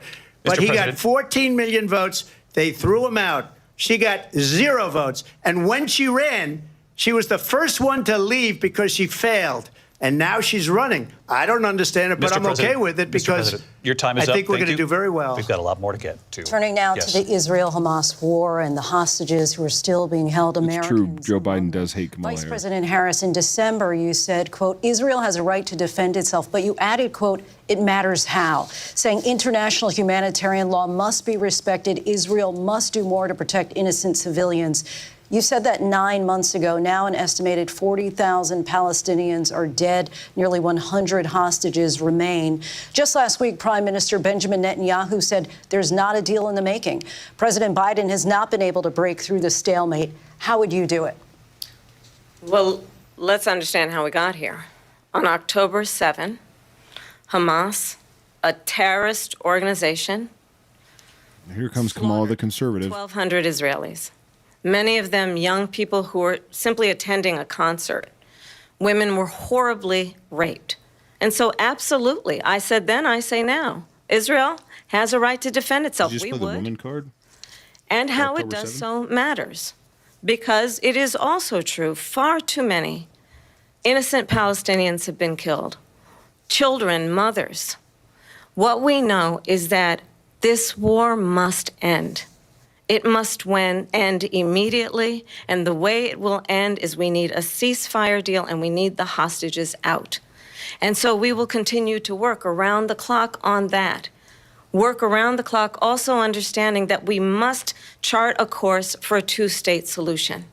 And in that solution, there must be security for the Israeli people and Israel, and in equal measure for the Palestinians. But the one thing I will assure you always, I will always give Israel the ability to defend itself, in particular as it relates to Iran and any threat that Iran and its proxies pose to Israel. But we must have a two-state solution where we can rebuild Gaza, where the Palestinians have security, self-determination, and the dignity they so rightly deserve. President Trump, how would you negotiate with Netanyahu Democrats are the party of and anti-Semitism, also Hamas in order to get the hostages out and prevent the killing of more innocent civilians in Gaza? If I were president, it would have never started. If I were president, Russia would have never, ever, I know Putin very well, he would have never, and there was no threat of it either, by the way, for 4 years, have gone into Ukraine and killed millions of people when you add it up. Far worse than people understand what's going on over there. But when she mentions about Israel, all of a sudden, she hates Israel. She wouldn't even meet with Netanyahu when he went to Congress to make a very important speech. She refused to be there because she was at a sorority party of hers. She wanted to go to the sorority party. She hates Israel. If she's president, I believe that Israel will not exist within 2 years from now. And I've been pretty good at predictions, and I hope I'm wrong about that one. She hates Israel. At the same time, in her own way, she hates the Arab population because the whole place is going to get blown up. Arabs, Jewish people, Israel. Israel will be gone. It would have never happened. Iran was broke under Donald Trump. Now Iran has $300 billion because they took off all the sanctions that I had. Iran had no money for Hamas or Hezbollah or any of the 28 different spheres of terror. And they are spheres of terror, horrible terror. They had no money. It was a big story, and you know it. You covered it very well, actually. They had no money for terror. They were broke. Now they're a rich nation, and now what they're doing is they're spreading that money around. Look at what's happening with the Houthis and Yemen. Look at what's going on in the Middle East. This would have never happened. I will get that settled and fast, and I'll get the war with Ukraine and Russia ended. If I'm president-elect, I'll get it done before even becoming president. Vice President Harris, he says you hate Israel. That's absolutely not true. I have my entire career in life supported marching Israel through Colombia and the right now. Israeli people. He knows that Palestinian he's flags. trying to, again, divide and distract from the reality, which is it is very well known that Donald Trump is weak and wrong on national security and foreign policy. It is well known that he admires dictators, wants to be a dictator on day one, according to himself. It is well known that he said of This debate is Putin devolving. that he can do whatever the hell he wants and go into Ukraine. It is well known that he said when Russia went into Ukraine, it was brilliant. It is well known he exchanged love letters with Kim Jong-un. And it is absolutely well known that these dictators and devolving. autocrats are rooting for you to be president again because they're so clear. They can manipulate you with flattery and favors. And that is why so many military leaders who you have worked with have told me you are a disgrace.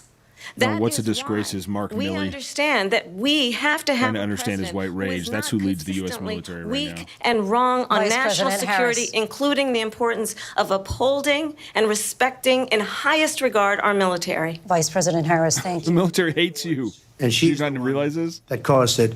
That's weak on national security by allowing every nation last month for the year, 168 different countries sending people into our country. Their crime rates are way down. Putin endorsed her last week, said, I hope she wins. And I think he meant it because what he's gotten away with is absolutely incredible. It wouldn't have happened with me. The leaders of other countries think that they're weak and incompetent, and they are. They're grossly incompetent. And I just ask one question. Why does Biden go in and kill the Keystone Pipeline and approve the single biggest deal that Russia's ever made, Nord Stream 2, the biggest pipeline anywhere in the world going to Germany and all over Europe? Because they're weak and they're ineffective. And Biden, by the way, President gets paid Trump, a lot of money. Thank you. We have a lot of issues to get to. We'll be right back with much more of this historic ABC News presidential debate from the National Constitution Center right here in Philadelphia. Back in a moment. Well, there you go. So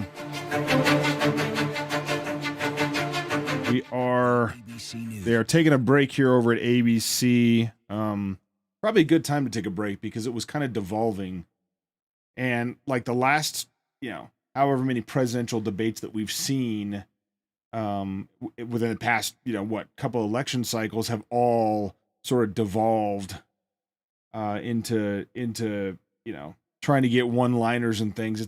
I think it's interesting how much these kind of debates have turned into sort of gotcha soundbite factories. But we have, I mean, we have Kamala Harris doing what Kamala Harris has always done her political career, which is when the chips are down, she starts trying to sound like a conservative.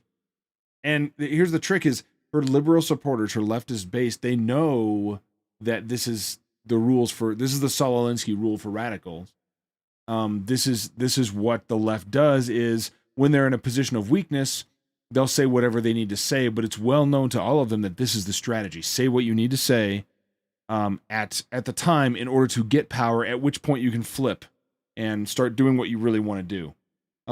And to be fair, I think Trump's doing a little bit of that as well. To be fair, I don't like, the idea of tariffs is, not a good idea, but the Chinese do cheat economically. They apply different rules.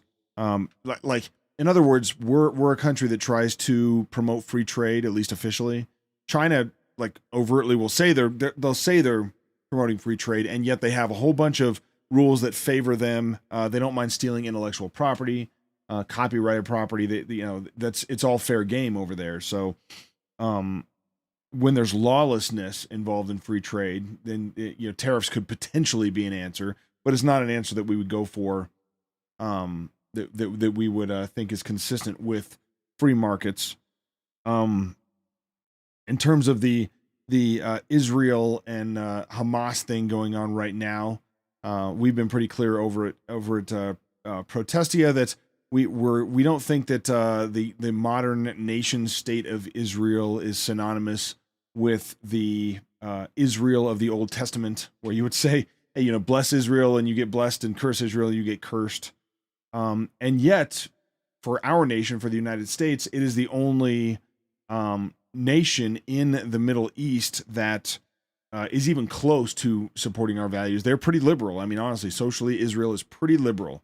Head over to Tel Aviv and tell me that it's not a almost libertine culture sometimes, and yet it's unquestionably the victim here in terms of Palestinian Hamas terrorism.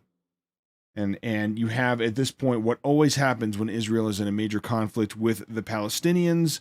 You have Kamala Harris supporters, radical leftist Marxists protesting on college campuses, basically against Israel. So Kamala Harris is married to a Jewish man, Doug Emhoff, but he is a cultural Jew. He's not a religious Jew as far as I know. She has two adopted Jewish stepkids, I guess. They're his kids from a previous marriage.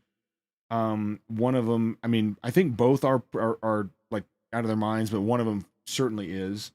Kamala Harris grew up, for some of you asking this earlier, and this is the funny thing, because like Donald Trump, he said it earlier in the debate, I'm an open book. And that's generally true. I mean, at least politically, we kind of all know what we like and don't like about Donald Trump. The things he's done that we would agree with, the things he's done that we would say totally don't agree with these things.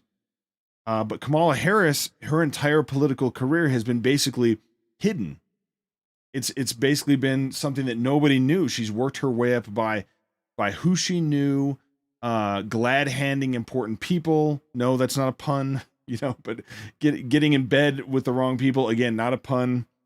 But she has manipulated her way up to the top. She's doing the same thing right now in this race that has happened before, where it's like she has found herself falling backwards into like Barbara Boxer's Senate seat in California. She kind of fell into that as well. And she's basically doing the same thing here. Hide what she's saying, say both things all the time.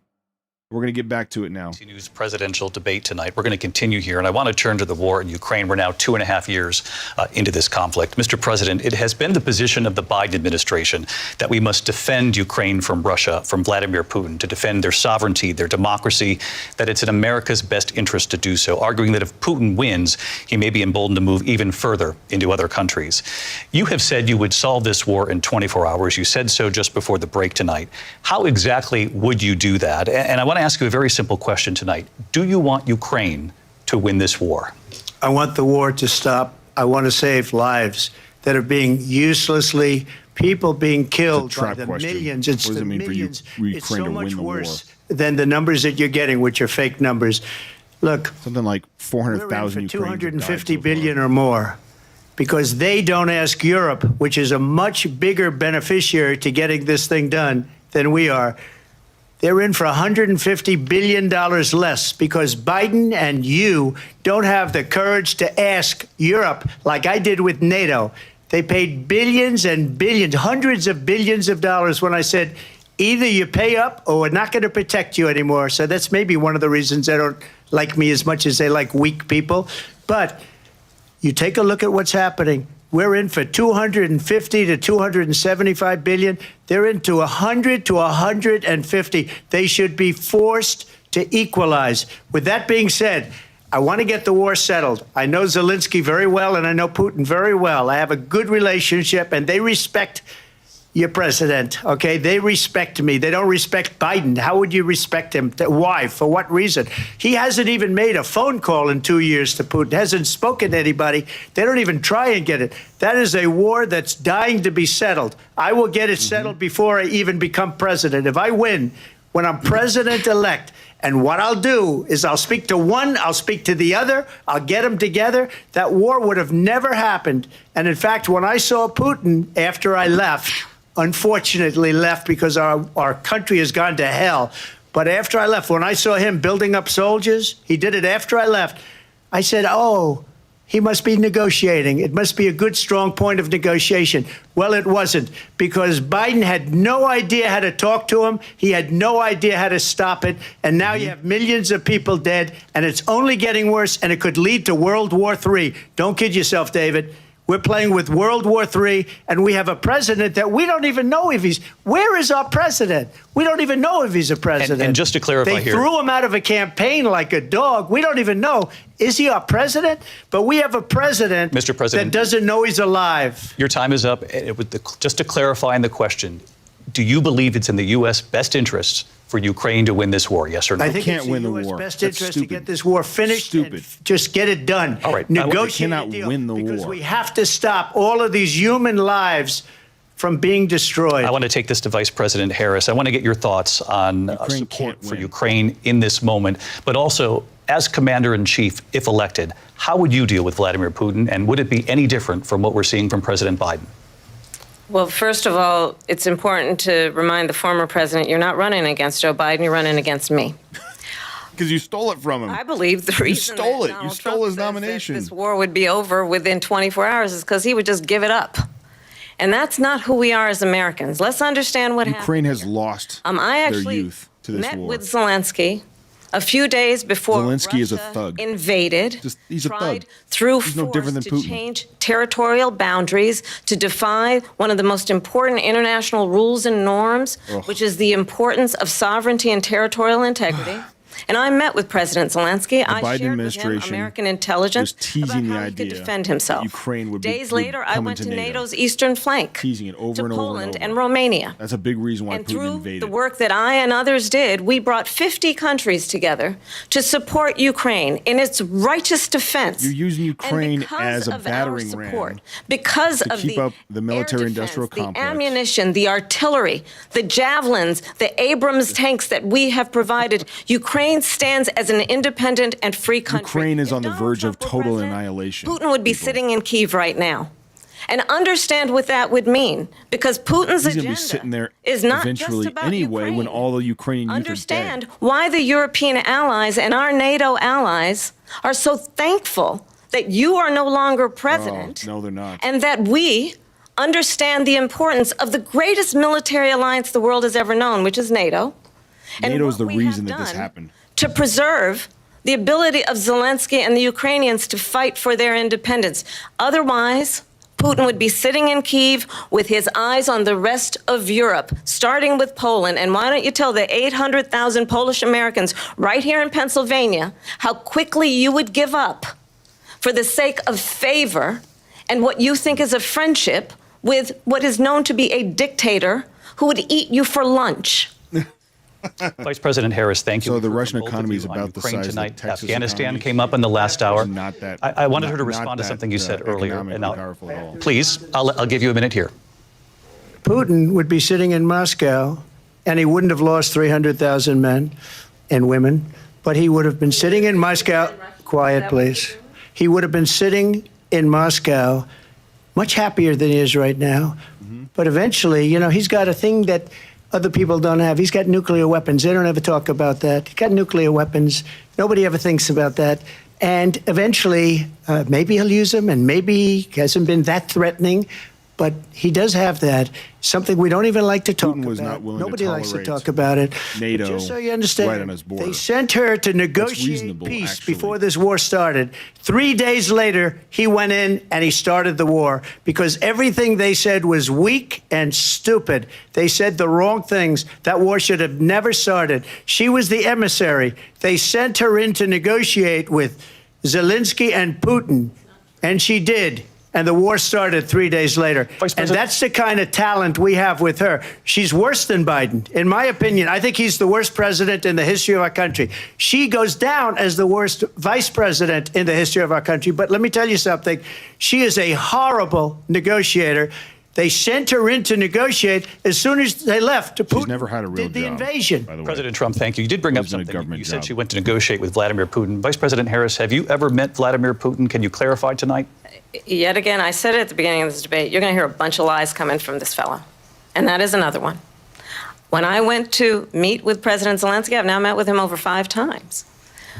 The reality is it has been about standing as America always should, as a leader upholding international rules and norms, as a leader who shows strength, understanding that the alliances we have around the world are dependent on our ability to look out for our friends and not favor our enemies because you adore strong men instead of caring about democracy. And that is very much what is at stake here. The President of the United States is Commander-in-Chief, and the American people have a right to rely on a president who understands the significance of America's role and responsibility in terms of ensuring that there is stability and ensuring we stand up for our principles and not sell them for the benefit of personal flattery. We've talked about Ukraine and Vladimir Putin. I do want to talk about Afghanistan. It came up in the first hour of this debate. I want to move on to Afghanistan. Stoltenberg said Trump did the most amazing thing I've ever seen. He got these countries, the 28 countries at the time, to pay up. He said, I've never seen. He's the head of NATO. He said, I've never seen. For years, we were paying almost all of NATO. We were being ripped off by European nations, both on trade and on NATO. I got them to pay up by saying one of the statements you made before, if you don't pay, we're not going to protect you. Otherwise, we would have never gotten it. He said it was one of the most incredible jobs that he's ever seen done. Thank you. I want to turn to Afghanistan. It came up in the first hour of the debate, and we witnessed a poignant moment today on Capitol Hill, honoring the soldiers who died in the chaotic withdrawal from Afghanistan. I do want to ask the Vice President, do you believe you bear any responsibility in the way that withdrawal played out? Well, I will tell you, I agreed with President Biden's decision to pull out of Afghanistan. 4 presidents said they would, and Joe Biden did. And as a result, America's taxpayers are not paying the $300 million a day we were paying for that endless war. No, it's going to Ukraine. And as of today, there is not one member of the United States military who is in active duty in a combat zone in any war zone around the world, the first time this century. But let's understand how we got to where we are. You have any idea what's going on in Ukraine right now? Negotiated one of the weakest deals you can imagine. He calls himself a deal maker. Even his national security advisor said it was a weak, terrible deal. And here's how it went down. He bypassed the Afghan government. He negotiated directly with a terrorist organization called the Taliban. The negotiation involved the Taliban getting 5,000 Taliban terrorists released. And get this, and the president at the time invited the Taliban to Camp David, a place of storied significance for us as Americans, a place where we honor the importance of American diplomacy, where we invite and receive respected world leaders. And this former president, as president, invited them to Camp David because he does not again appreciate the role and responsibility of the President of the United States to be Commander-in-Chief with a level of respect. And this gets back to the point of how he has consistently disparaged and demeaned members of our military, fallen soldiers, and the work that we must do to uphold the strength and the respect the Gold Star of the families United of the States 13 of that were America killed around the hate you. world. Vice President Harris, thank you. President Trump, your response got their to her kids saying killed. that you began the negotiations with the Taliban. So, if you take a look at that period of time, the Taliban was killing our soldiers, a lot of them, with snipers. And I got involved with the Taliban because the Taliban was doing the killing. That's the fighting force within Afghanistan. They don't bother doing that because, you know, they deal with the wrong people all the time. But I got involved. And Abdul is the head of the Taliban. He is still the head of the Taliban. And I told Abdul, don't do it anymore. You do it anymore, you're going to have problems. And he said, why do you send me a picture of my house? I said, you're going to have to figure that out, Abdul. And for 18 months, we had nobody killed. We did have an agreement negotiated by Mike Pompeo. It was a very good agreement. The reason it was good, it was we were getting out. We would have been out faster than them, but we wouldn't have lost the soldiers. We wouldn't have left many Americans behind, and we wouldn't have left $85 billion worth of brand new, beautiful military equipment behind. And just to finish, they blew it.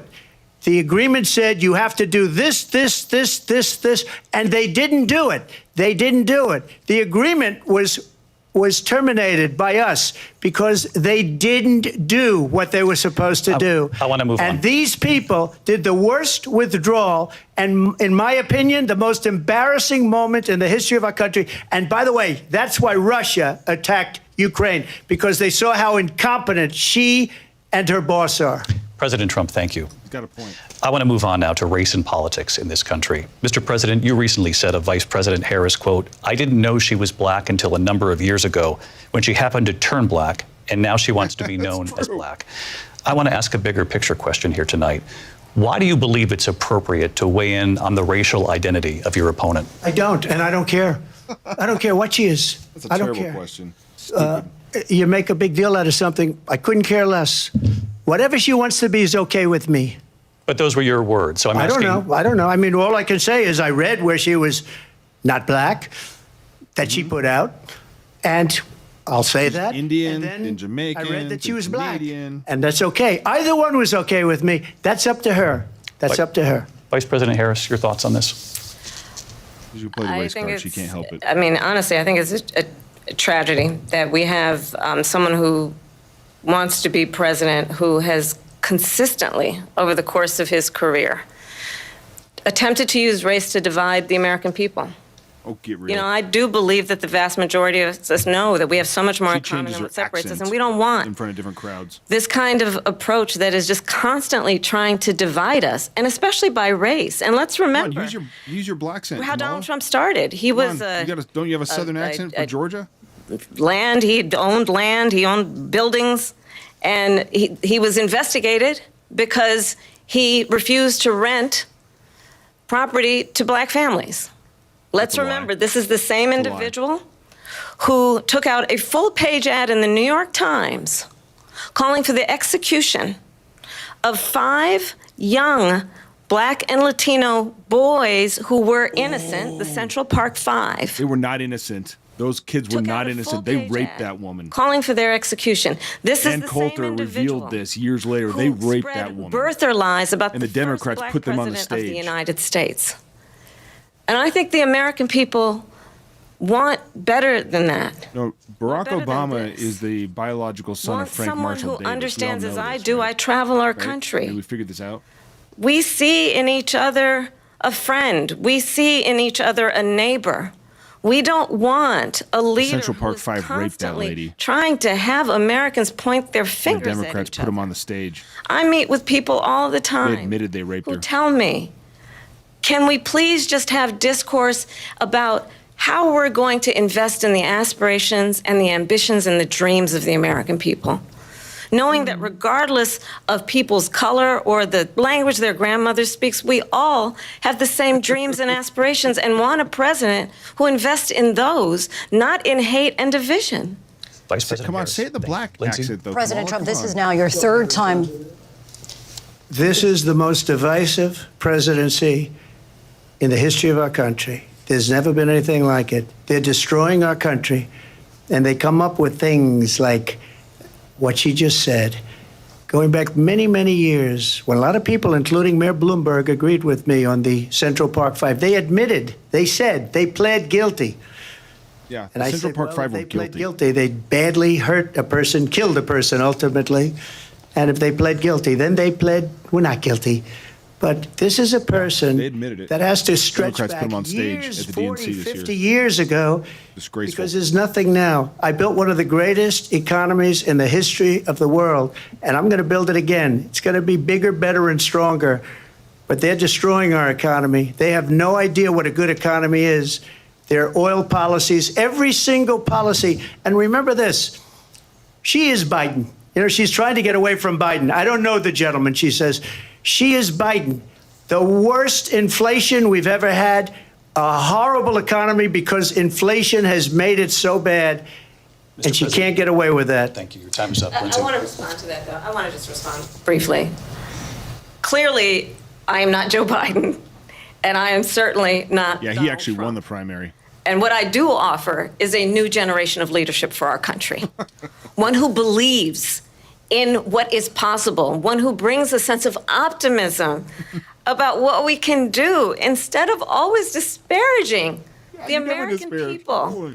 I believe in what we can do to strengthen our small businesses, which is why I have a plan. Let's talk about our plans and let's compare. You just put up your policies on your website like yesterday.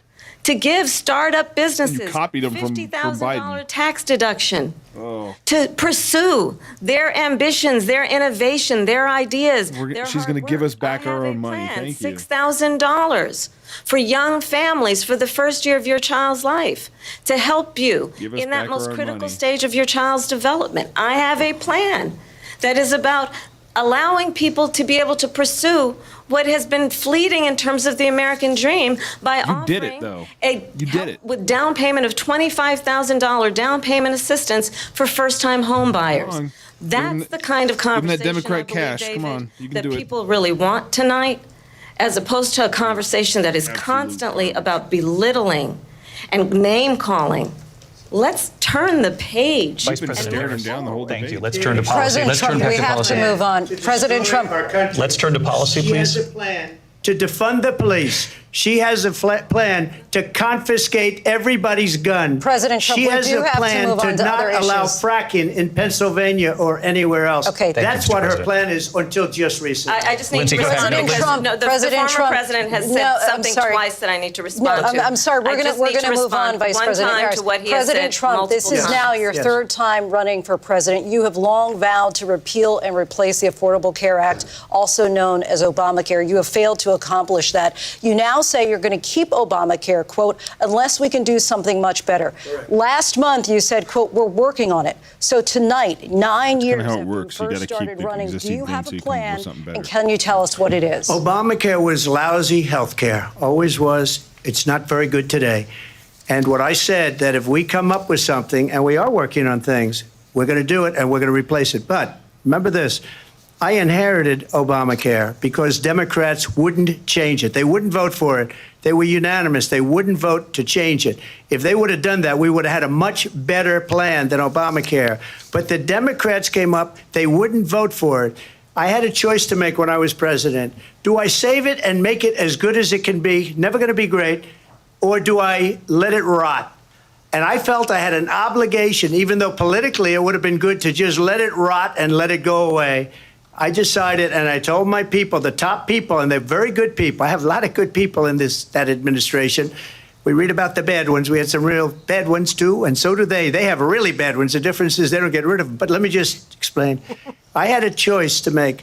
Do I save it and make it as good as it can She's be, been staring or him do I down let the it whole rot? debate. Kinda And I saved creepy. it. I did the right thing. But it's still never going to be great, and it's too expensive for people. And what we will do is we're looking at different plans. If we can come up with a plan that's going to cost our people, our population, less money and be better health care than Obamacare, then I would absolutely do it. But until then, I'd run it as good as it can be run. So just a yes or no, you still do not have a plan? I have concepts of a plan. I'm not president right now. But if we come up with something, I would only change it if we come up with something that's better and she hasn't done a press conference since stealing the nomination from Biden. We have to do that, and you'll be hearing about it in the not-too-distant future. Vice President Harris, in 2017, you supported Bernie Sanders' proposal to do away with private insurance and create a government-run healthcare system. 2 years later, you proposed a plan that included a private insurance option. What is your plan today? Well, first of all, I absolutely support, and over the last 4 years as vice president, private health care options. But what we need to do is maintain and grow the Affordable Care Act. But I'll get to that, Lindsay. I just need to respond to a previous point that the former president has made. I've made very clear my position on fracking. And then this business about taking everyone's guns away. Tim Walz and I are both gun owners. We're not taking anybody's guns away. So stop with the continuous lying about this stuff. Oh. As Tim it relates Walz, to the Affordable Care Act, can't let people have the weapons I carried to war. To know where That Tim people Walz? stand. When Donald Trump was president, 60 times he tried to get rid of the Affordable Care Act. 60 times. I was a senator at the time. When I will never forget the early morning hours when it was up for a vote in the United States Senate. Seat, by the way. And the late, great John McCain, who you have disparaged as being, you don't like him, you said at the time, because he got caught. He was an American hero. The late, great John McCain, I will never forget that night, walked onto the Senate floor and said, no, you don't. No, you don't. No, you don't get rid of the Affordable Care Act. You have no plan. John McCain's a liberal. And what the Affordable Care Act has done is eliminate the ability of insurance companies to deny people with pre-existing conditions. I don't have to tell the people watching tonight, you remember what that was like? Remember when an insurance company could deny if a child had asthma, if someone was a breast cancer survivor, if a grandparent had diabetes? And thankfully, as I've been vice president and we over the last 4 years have strengthened the Affordable Care Act, we have allowed for the first time Medicare to negotiate drug prices on behalf of you, the American people. Donald Trump said he was going to allow Medicare to negotiate drug prices. He never did. We did. And now we have capped the cost of insulin at $35 a month. Since I've been vice president, we have capped the cost of prescription medication for seniors at $2,000 a year. And when I am president, we will do that for all people, understanding that the value I bring to this is that access to health care should be a right and not just a privilege of those who can afford it. And the plan has to be to strengthen the Affordable Care Act, can't be a right get rid of it. Pay for it. Vice President Harris, thank in terms you. of where Donald Trump stands on that. I want to move to an issue that's important for a lot of... She made a mistake. Number one, John McCain fought Obamacare for 10 years. But it wasn't only him. It were all of the Democrats that kept it going. And you know what? We can do much better than Obamacare, much less money. But she won't improve private insurance for people, private medical insurance. That's another thing she doesn't want to get. People are paying privately for insurance. I think a lot of people probably that have worked hard and made money, regular folks and they want to aren't have private. politicos She wants like us, everybody to tune be this on out government insurance where you wait 6 months for an operation that you need immediately. President Trump, thank you. We have another issue that we'd like to get to that's important for a number of Americans, in particular younger voters, and that's climate change. President Trump, with regard to the environment, you say that we have to have clean air and clean water. Vice President Harris, you call climate change an existential threat. The question to you both tonight is, what would you do to fight climate change? Must have been Vice watching President Gavin Harris, Ortland we'll start videos. with you. 1 minute for you each. Well, the former president had said the climate change is a hoax. It is. And what we know is that it is I'd very vote for him real. just for You that. ask anyone who lives in a state who has experienced these extreme weather occurrences, who now is either being denied home insurance or it's being jacked up. You ask anybody who has been the victim of what that means in terms of losing their home, having nowhere to go. Yeah, take something that happens all the time actually deal with this issue. The young people of America care deeply about this issue.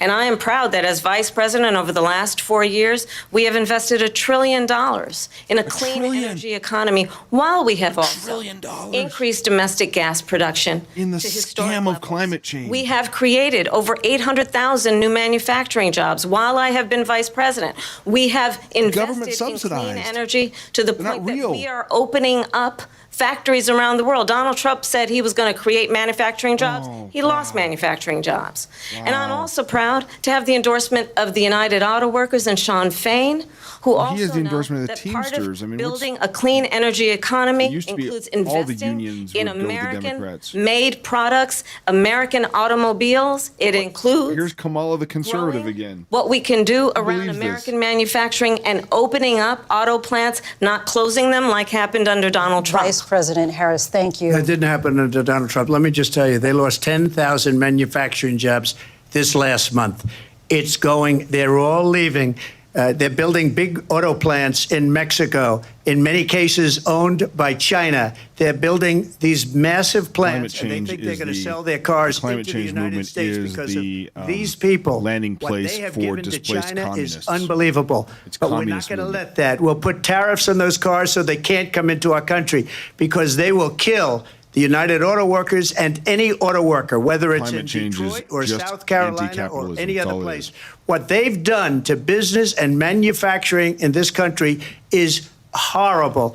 We have nothing because they refuse. You know, Biden doesn't go after people because supposedly China paid him millions of dollars. He's afraid to do it. Between him and his son, they get all this money from Ukraine. They get all this money from all of these different countries. And then you wonder, why is he so loyal to this one, that one, Ukraine, China? Why is he? Why did he get $3.5 million from the mayor of Moscow's wife? Why did she pay him $3.5 million? This is a crooked administration, and they're selling our country down the tubes. President Trump, thank you. Thank you. We'll be right back with closing statements from both of our candidates. An historic night, this ABC News presidential debate from Philadelphia. So they're running out of time, obviously, I'm sure they might have wanted to get to some other things, but they got to what they got to. ABC News presidential debate will continue. But we are fortunately getting to the end of this. Appreciate everybody that decided to watch it with us. We are I don't know what they're running, like these promos. In the meantime, they went like this must be like a Baywatch documentary. I don't know. Sorry about the I guess I could probably take that off the screen while we're talking about what's going on. So here's a prediction I'm going to throw out there, and I'm not saying this is going to happen, but this debate will do nothing to move the polls. It's not going to. Nobody cares. It's not going to matter. The all the fights over these issues. This is going to be used by the mainstream media to try to say how capable Kamala is, and look how she stood up to Trump, and that'll be the narrative which is the purpose of this, right? But when that doesn't work, it's not going to work. Then my fear is that they're going to go to their Hail Mary is going to be something happens to Biden and he has to step out of the presidency and she becomes the president before the election. I think there's a reasonable likelihood of that happening when they don't see the bump in the polls that they're expecting, that they're hoping would somehow come out of this. But the problem is that people can't debate with Donald Trump, not because he's the best debater ever, but because he's just he's hard to hit. He's always talking about other things. He's a pretty gifted speaker, even though he's got his own way of doing things, his own Trump style. But she looked like a nag. She looked like an angry person. She did not look like somebody that was as hopeful as her rhetoric would have indicated. She's trying to say, I'm hopeful. My campaign's about hope and unity and blah, blah, blah.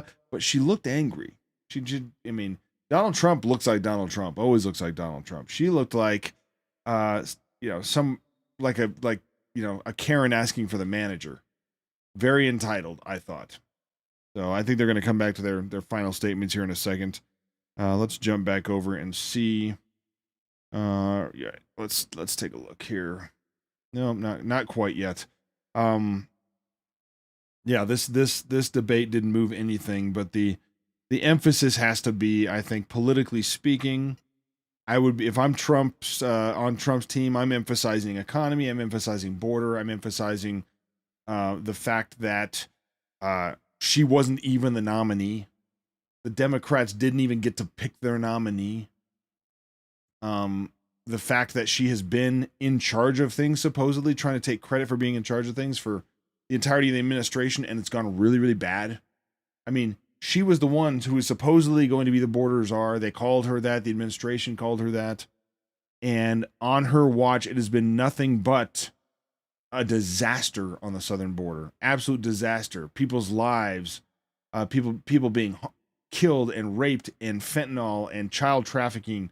I would dump that all in her lap because it really is her fault. I mean, you wait till the end of the administration and then you say, we're going to try to get a bill through to control the border. Joe Biden rescinded all of Donald Trump's border security executive orders like on day one. As soon as he got in, he opened up the border wide. That's what happened. And so, I mean, that's what I would be emphasizing. If you're the Harris campaign, you're just trying to sneak this out. She's going to hunker down. She's not going to like get out there the way that Vance and Trump are out there all the time. She's going to avoid that. Not only because she's not a smart person, but because her inconsistencies and hypocrisy are open for everybody to see. I mean, this is the magic of the internet, is she said all of these uber liberal things she's now trying to hide.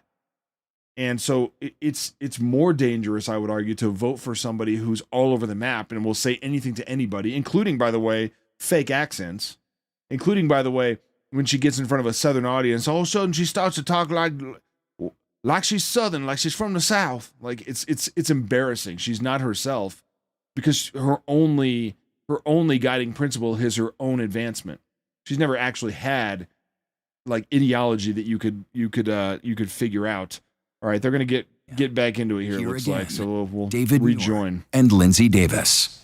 Welcome back tonight. The time has come for closing statements, and Vice President Harris, we begin with you. So I think you've heard tonight two very different visions for our country. One that is focused on the future, and the other that is focused on the past. That's and an attempt to take us backward. Meaning the statement. But we're not going back.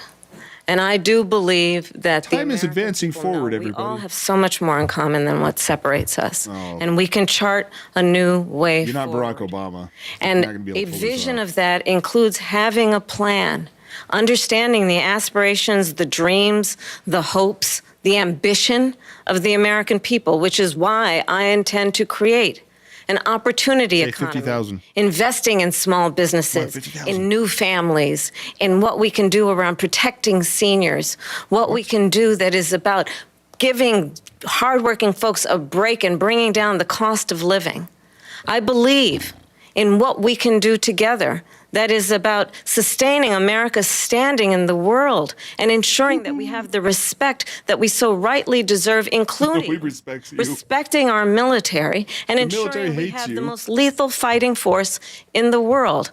I will be a president that will protect our fundamental rights and freedoms, including the right of a woman to make decisions about her own body and not have her government tell her what to do.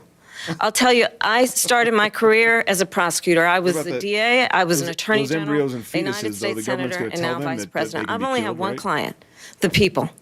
And I'll tell you, as a prosecutor, I never Willie Brown doesn't count? a victim or a witness, are you a Republican or a Democrat?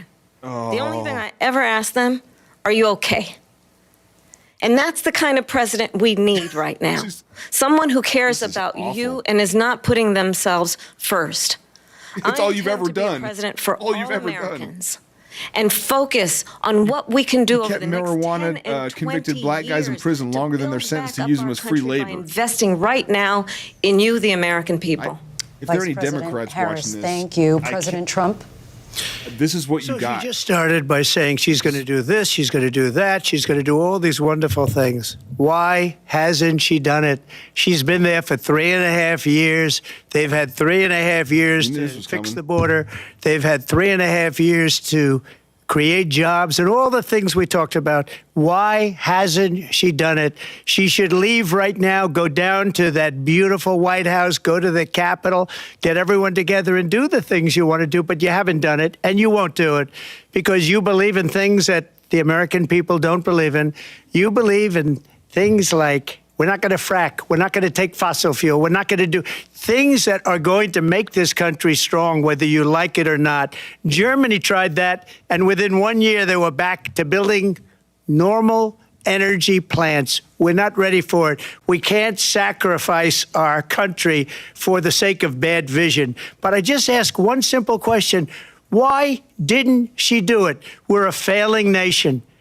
We're a nation that's in serious decline. We're being laughed at all over the world. All over the world, they're laughed. I know the leaders very well. They're coming to see me. They call me. We're laughed at all over the world. They don't understand what happened to us as a nation. We're not a leader. We don't have any idea what's going on. We have wars going on in the Middle East. We have wars going on with Russia and Ukraine. We're going to end up in a third world war, and it'll be a war like no other because of nuclear weapons, the power of weaponry. I rebuilt our entire military. She gave a lot of it away to the Taliban. She gave it to Afghanistan.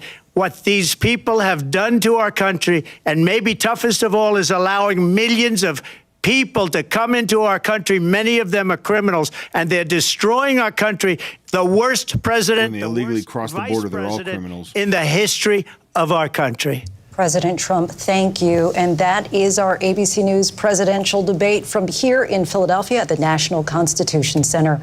I'm Lindsay Davis. And I'm David Muir. Thank you for watching here in the U.S. and all over the world, and from all of us here at ABC News. Good night.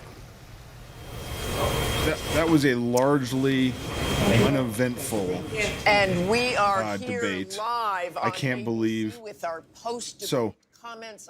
They did this debate in a theater with nobody in it. Nobody in it. With microphones that went on and off, and it didn't accomplish anything. So I'm kind of disappointed. It could have been better. You know, probably with a better format, it could have been better. Yeah, I don't think it'll move the needle at all. And I am, like I said in the last break, mostly concerned that something's gonna happen to Joe Biden between now and the election itself. Oh, they're gonna restart. No, they're not. Now, see what we just watched. What we're watching on the screen there. That was the beginning of the debate, and you notice she walked all the way over to Trump to try to look powerful. You know, to try to look powerful. But yes, yeah, we're gonna kick off. Thanks for watching our me commentated version of the debate. Yeah, that's not gonna go. You know, like I said, it's not going anywhere. I hope I'm wrong, but I suspect that what's going to happen is there'll be some sort of a Biden steps down kind of thing, and Kamala Harris will be sworn in as the president of the United States before the election. That's all her campaign has. That's all they have. She is one of the worst candidates I've ever seen. And the funny thing is, I mean, people thought Donald Trump was a terrible candidate in 2016, and it turned out he was able to really unite some different political factions around the country in a way that we'd never seen before, sort of rewrite the rule book, rewrite the normal left-right divisions, very much a populist kind of a thing. Not a big fan of Donald Trump overall, but I will obviously be voting for him. It's something that we've talked about here on Protestia many times before, this idea that your vote is it's not a statement. I mean, yes, there's a statement made with it, but it is not categorically speech. It is categorically action. It is you taking governmental authority that's been granted to all of us and actually using it. So there are a lot of conservatives, a lot of Christian conservatives like myself, who are like, well, I don't like either one of them, so I'm going to vote third party, or I'm going to, write in something or whatever. That you're throwing away your vote when you do that. because there's only two candidates that have a chance of winning this election, and you just saw them in that weird debate that we all just watched. One of those two people will win the election, and you have an opportunity to use the governmental authority that has been given to her,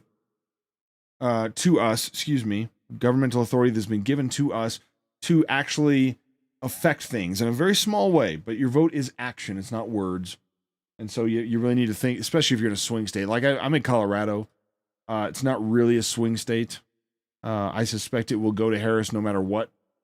I think it's crazy that we're looking at a presidential election where one of the candidates didn't win their party's nomination. They weren't elected as their party's nominee. They were selected as their party's nominee. I think that's pretty horrifying. If I was a Democrat, obviously I'm not, but if I was a Democrat, that would horrify me. None of the Democrat voters wanted Kamala Harris to be their nominee. She was the first out of the race in 2020. Because she ran for president back in 2020. She was one of those giant number of people on the stage and polling at 1% or something at one point, didn't get a single primary vote, and was the first to exit. So, that's what they're dealing with, but we'll watch it more carefully. Anyway, thanks everybody for tuning in to our coverage of the debate. Appreciate it. We'll see you again next time. Stay tuned to Protestia, as always, for all of your polemics and discernment news. We'll talk to you again real soon. As always, Semper Reformanda.